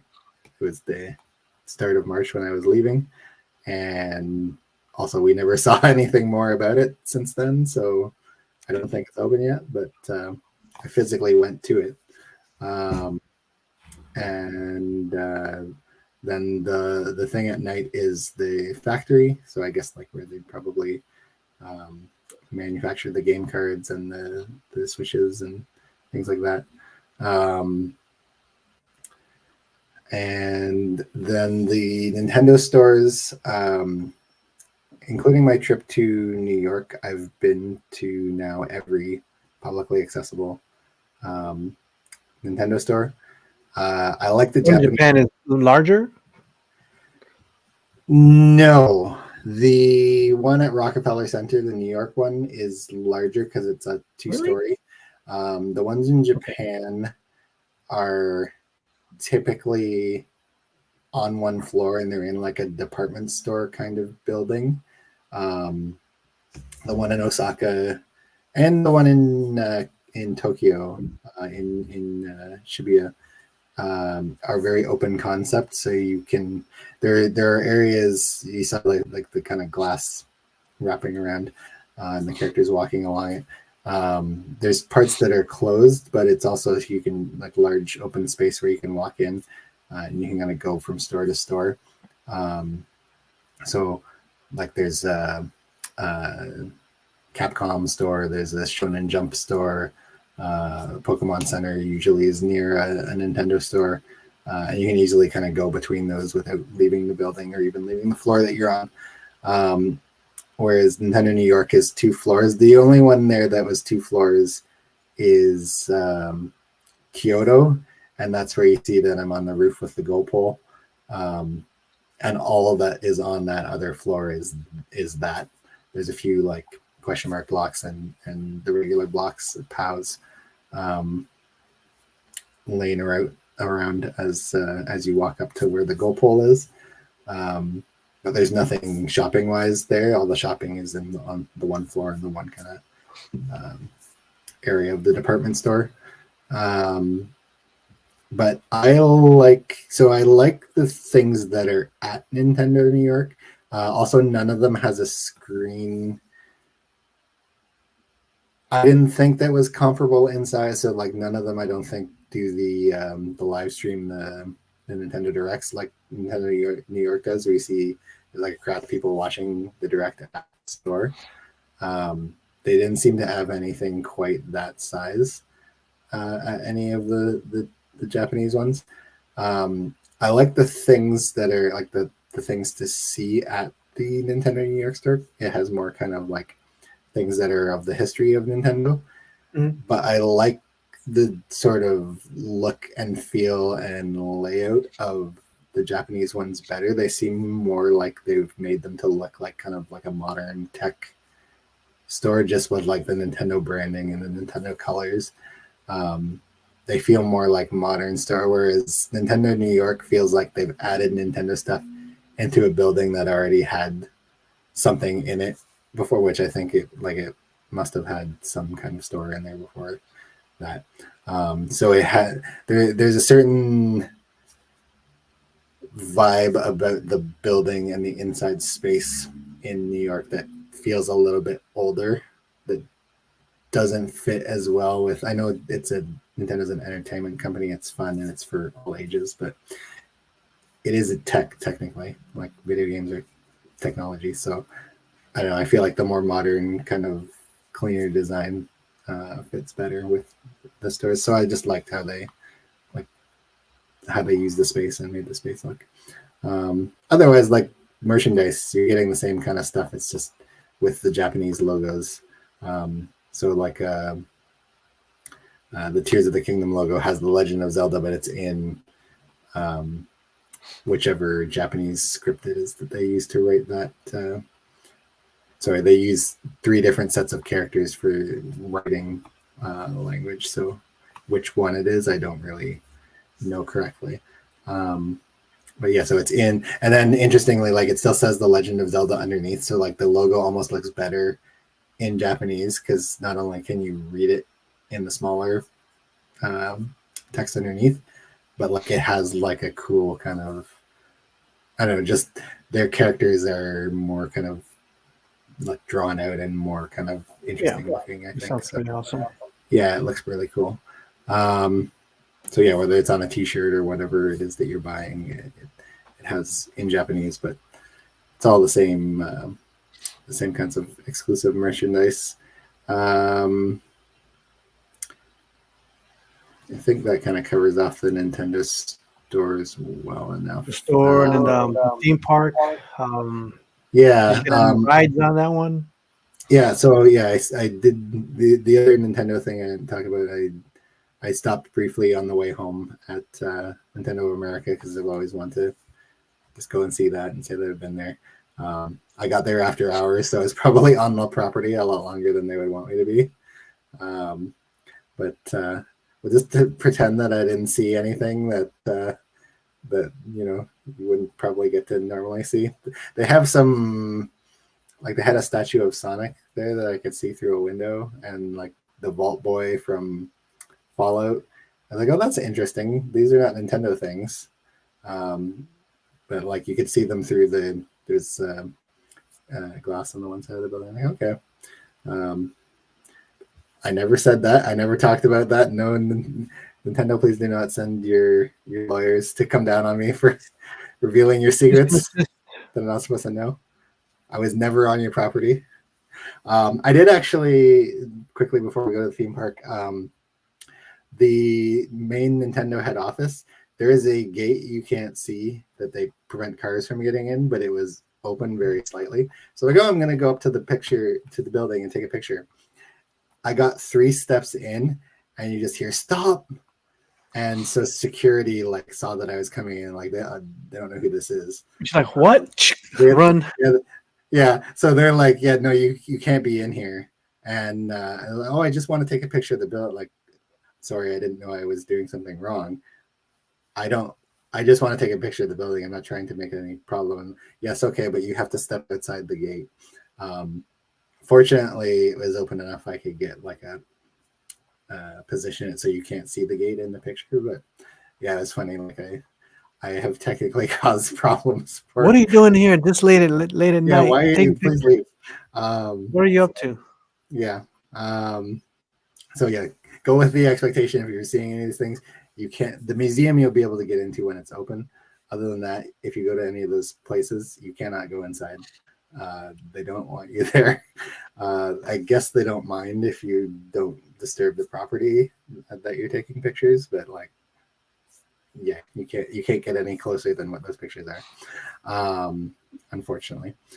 So Universal Studios is the last thing. Universal Studios Japan, and the Super Nintendo World. That was one of the things that was better than what I was expecting. You need to get the wristband, the power-up band, which I think was about like $41 with the exchange. So it's not cheap, but the reason you need to get that is, first of all, you can interact with things, and I mean you can to a certain degree anyway. Like the question mark blocks and some of the regular blocks have a sort of round rubbery bit on the bottom, so you can actually like punch them like in the game. But certain things, if you interact with like that, or you touch the wristband too, you'll see like pixel art Mario things will pop up that you can't see if you're not if you don't have that. So there's interactive elements that make it kind of feel more like the games. There's even some activities. There's only 2 like actual rides in the area until they finish the Donkey Kong area, and even then, I think that's only 1 additional ride. There's like a roller coaster that they're doing that's sort of like the minecart levels, is what they're working on. But there's not that many actual rides. The attraction of being that area, other than seeing like Mario stuff from Mario games in real life, is that having the wristband lets you do mini games and activities that are kind of like mini attractions. Is there a Mario Kart ride? Yeah, I'll talk about that in a minute. But like, so things where you're trying to use a POW to knock the Koopa shell up and knock the Koopa out. That still sounds like a whole lot of fun before you do anything major. Just all that little things. Yeah, you just line up in smaller lines for smaller activities, and you try to like knock the Koopa shell into the Koopa, or keep the piranha plant from waking up. It was one of those ones that looks like they're going through a bunch of pipes, and like kind of from Mario 3D World, where they bend in like kind of straight angles. Yeah, you're pressing these timers to try and stop them from waking up. And doing these activities also gives you like the key coins that you got in either Super Mario, New Super Mario Brothers, or Mario 3D World. I forget which one. But then you eventually get to like do a boss battle with Bowser Jr., where you're doing an activity that's like trying to thwart him. So yeah, there's a lot of like really fun like little side things. The Yoshi ride is fine. It's not anything exciting. Mainly the appeal of going. Honestly, the funny thing about it is the appeal of going on it is the line. The lineups, they do a good job of like, even if it feels like it's a long time that you're in line, they're playing music from the games, and you're seeing like real life recreations of things. So like Yoshi Island, the present boxes and the fruit and the little cloud with the question mark that if you throw the egg at it, it does something in the game. And like the treasure map, and just things done in the style of the game and the sounds of the game. The actual Yoshi ride itself is like, it's fine. It's okay. Just, it travels around on a track, and it doesn't really do much of anything. The Mario Kart ride was sometimes a 2-hour wait in line. And still, I would highly recommend, like, it's worth waiting. Feel like you were in the game? It felt like you're in the game. Like, so you're strapped into something that looks like a cart on a track, but you're given this kind of virtual reality, not entirely virtual reality. It's like a visor that comes down. And so then you can see things like the Koopas racing past you. You can fully see things on that are like, that are built around the ride, but you see things that are only virtual. Like, so like I said, the Koopas driving, and you're like firing shells, so you can see where you're shooting the shell. You point your head at where you're wanting to shoot at, and you're just hammering on the button to shoot your shells off. So it's like doing a race in real life. Not entirely one-to-one, but like it does feel like a ride that's trying to mimic the game experience. So it was really good fun. And then I found out, so when you have the wristband, you can get and should get the Universal Studios app is free, and then so it'll track the things that you're doing and gives you stamps and stuff, which is fine. It also gives you a map of the area so you can see what you want to go to. So it gives you a specific sticker for doing the rides. And it didn't register that I had gone on the Mario Kart ride. So I went and talked with one of the staff. They're all dressed in like racing looking costumes, so they all look really cool. And so I was like, oh, this didn't, I rode the ride. Here's a picture of, I was in line. Here's where you actually get on the ride. And so I took a picture and I said, like, it didn't give me the stamp for this. He's like, oh, okay, follow me. And like, I'm thinking he's going to line me up back again. I'm going to have to wait for the ride. I'm like, I don't think I want to do that, but I'm like, okay, I'll follow him. And so he took me right down to where you got onto the ride. So I got to ride it again a second time, but yes, I had a 5-minute wait the second time. So like, oh, this is awesome. Man, 5 minutes, yeah. Yeah. Yes, did you get it that time? Like the info? Yeah, I got it. Unfortunately, well, fortunately, I got it, but unfortunately, because then I couldn't be like, oh, I did work again.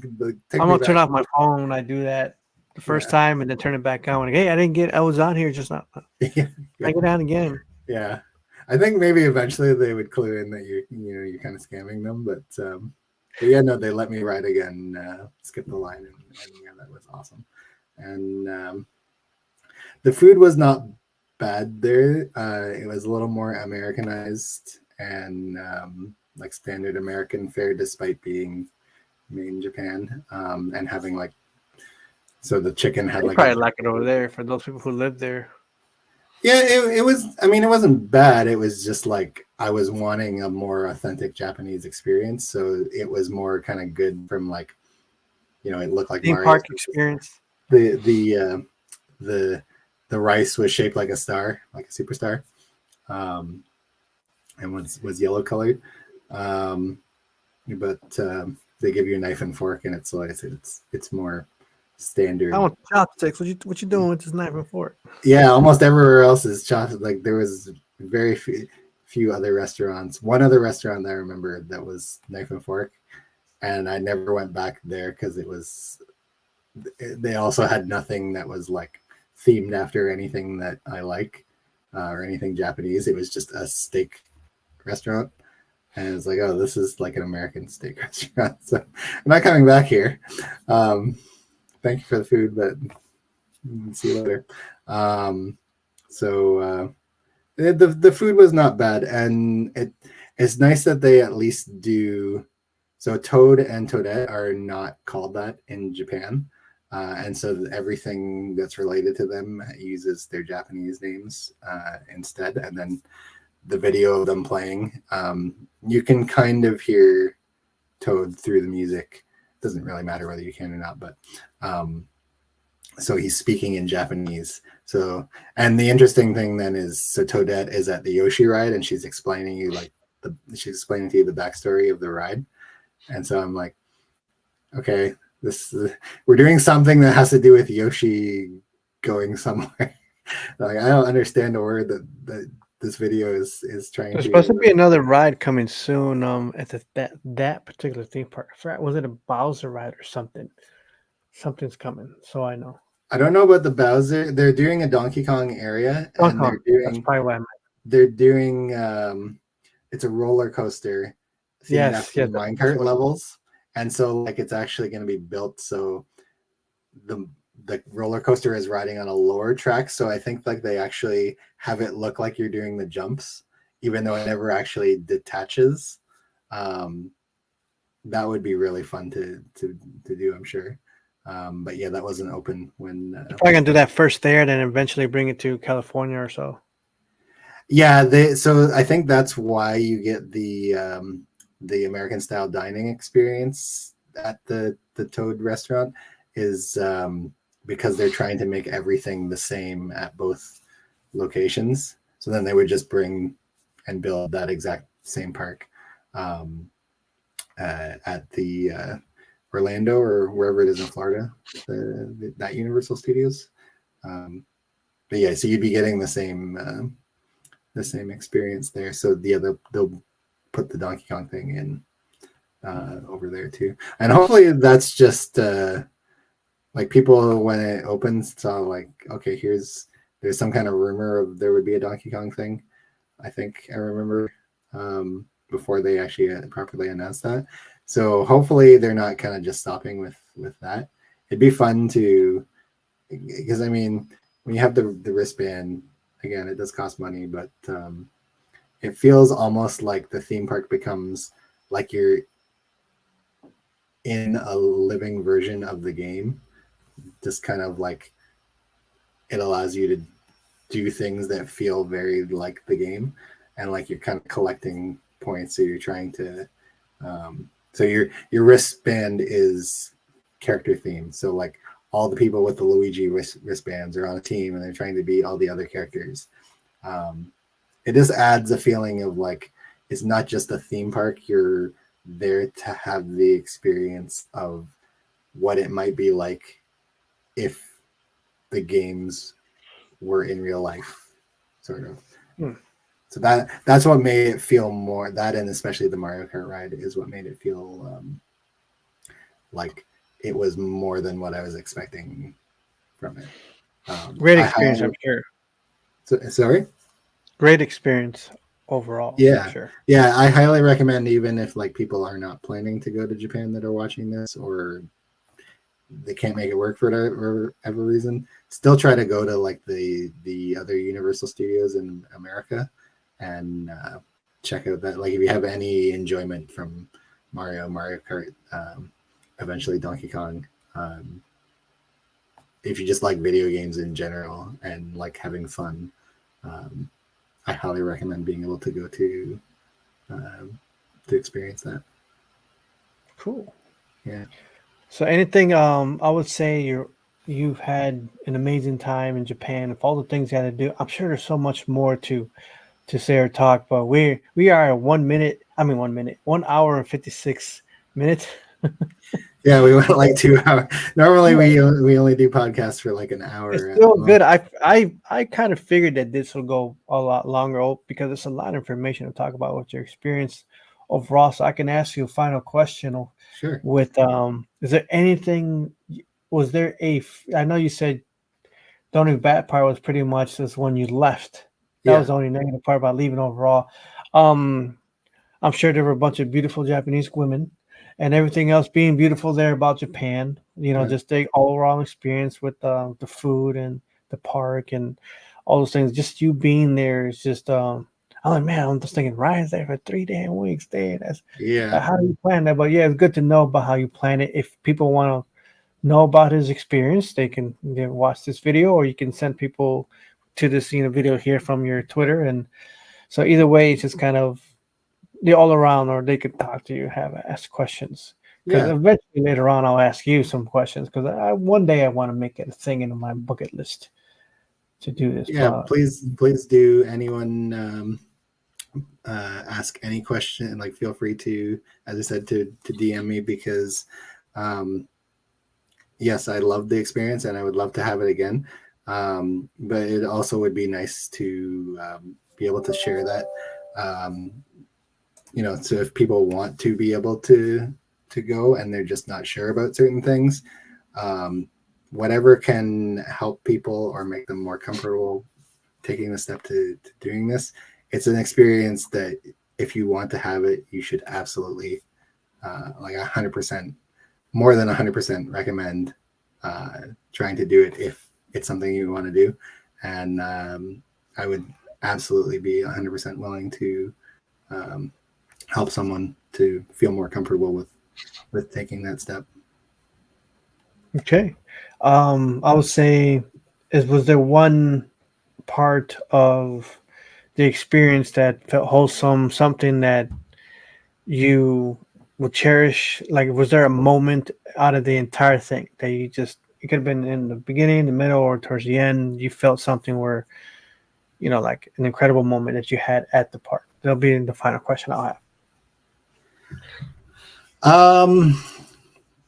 Again, I'm going to go back to just how the people were with you, how welcoming, friendly, kind and considerate they were. It's a completely different culture. Like, so Japanese culture, despite it also being capitalist country like America and Canada are, is a very socially minded country. Because they're not communist, that does not mean they're into socialism.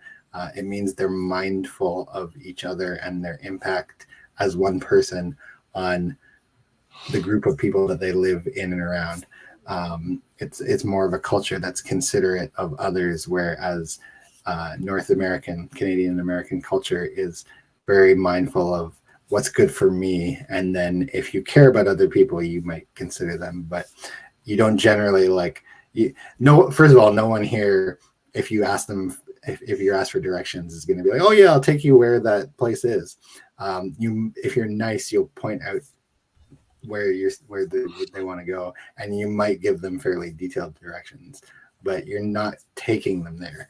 That was a very normal experience for me when I didn't know and I couldn't get from the language barrier what they were instructing me to do. Like, oh yeah, they either like pull out your phone, please take notes, or and that's only if they were busy. Otherwise, oh yeah, follow me.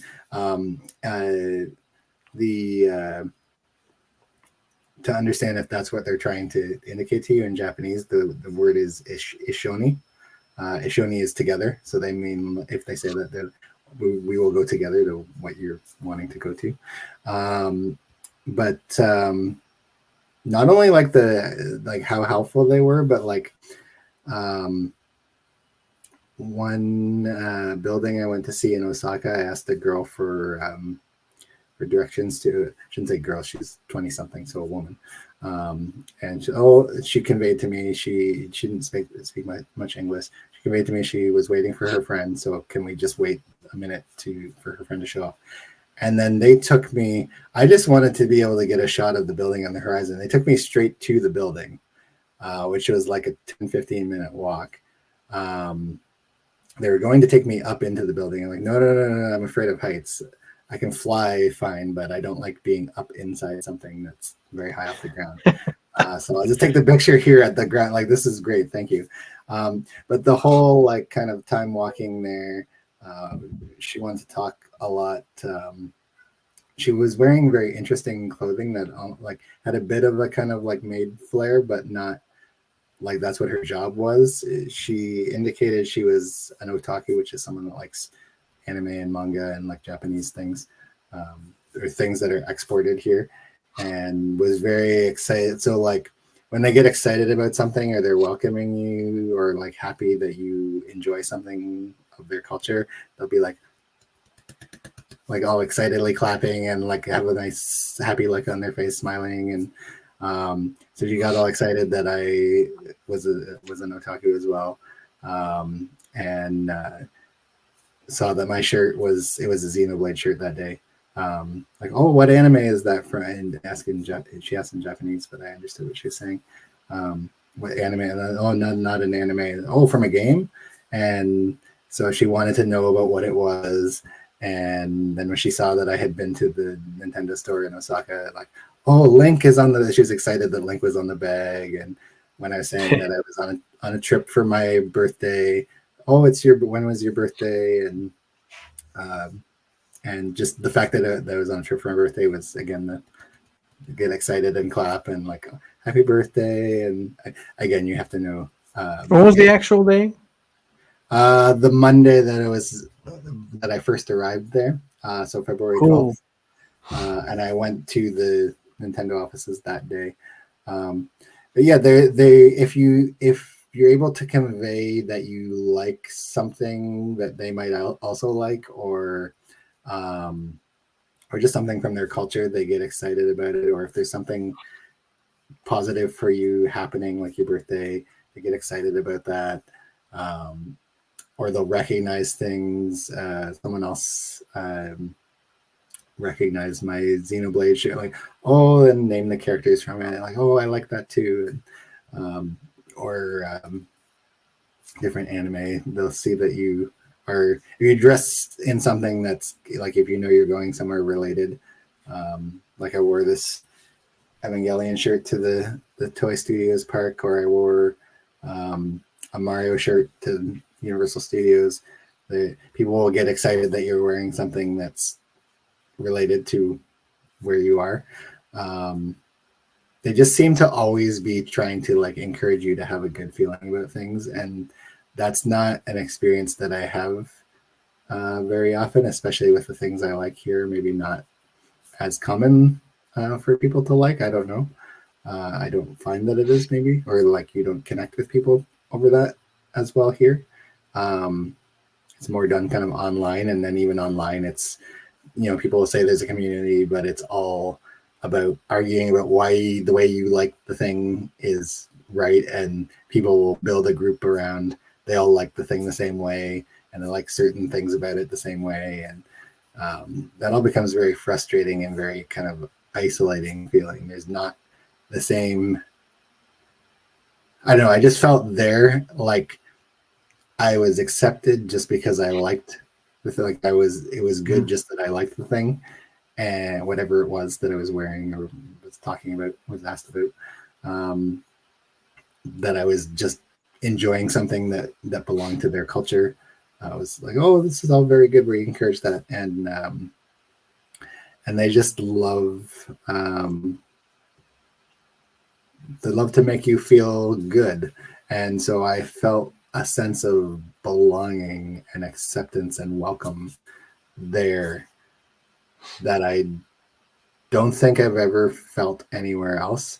And so that is what I cherish most about the trip. And that's why I wouldn't even necessarily go back and see the same things again. Some of them I would, not because I didn't enjoy them, just because I've done that. There's a lot more to do, I'm sure.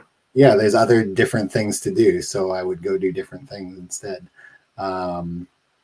I wouldn't try to repeat a lot of the same things. But the reason I want to go back is less to see the things that I haven't seen before, and more just because I appreciate that feeling of The culture and that culture, and like you're okay the way that you are, you're accepted the way that you are, you belong here, like you're welcome to be here.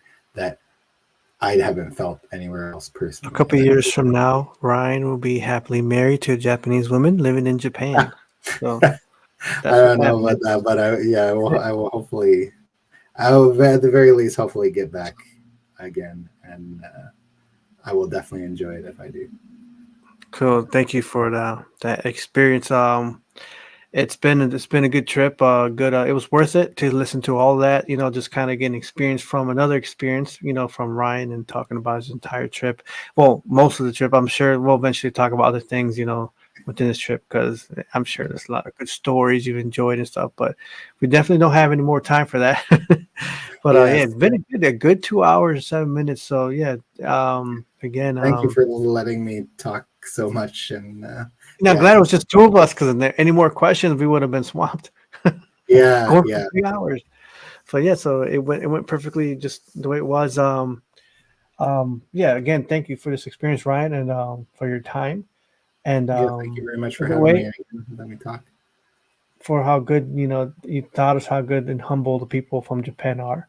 Kind of expected that. It's always something good coming from. I don't hear much negative going on there, but either way, it's something that we need in these drastic times in life. So, either way, so I'm glad you had your experience and your 40th, you said 40th birthday? 40th birthday.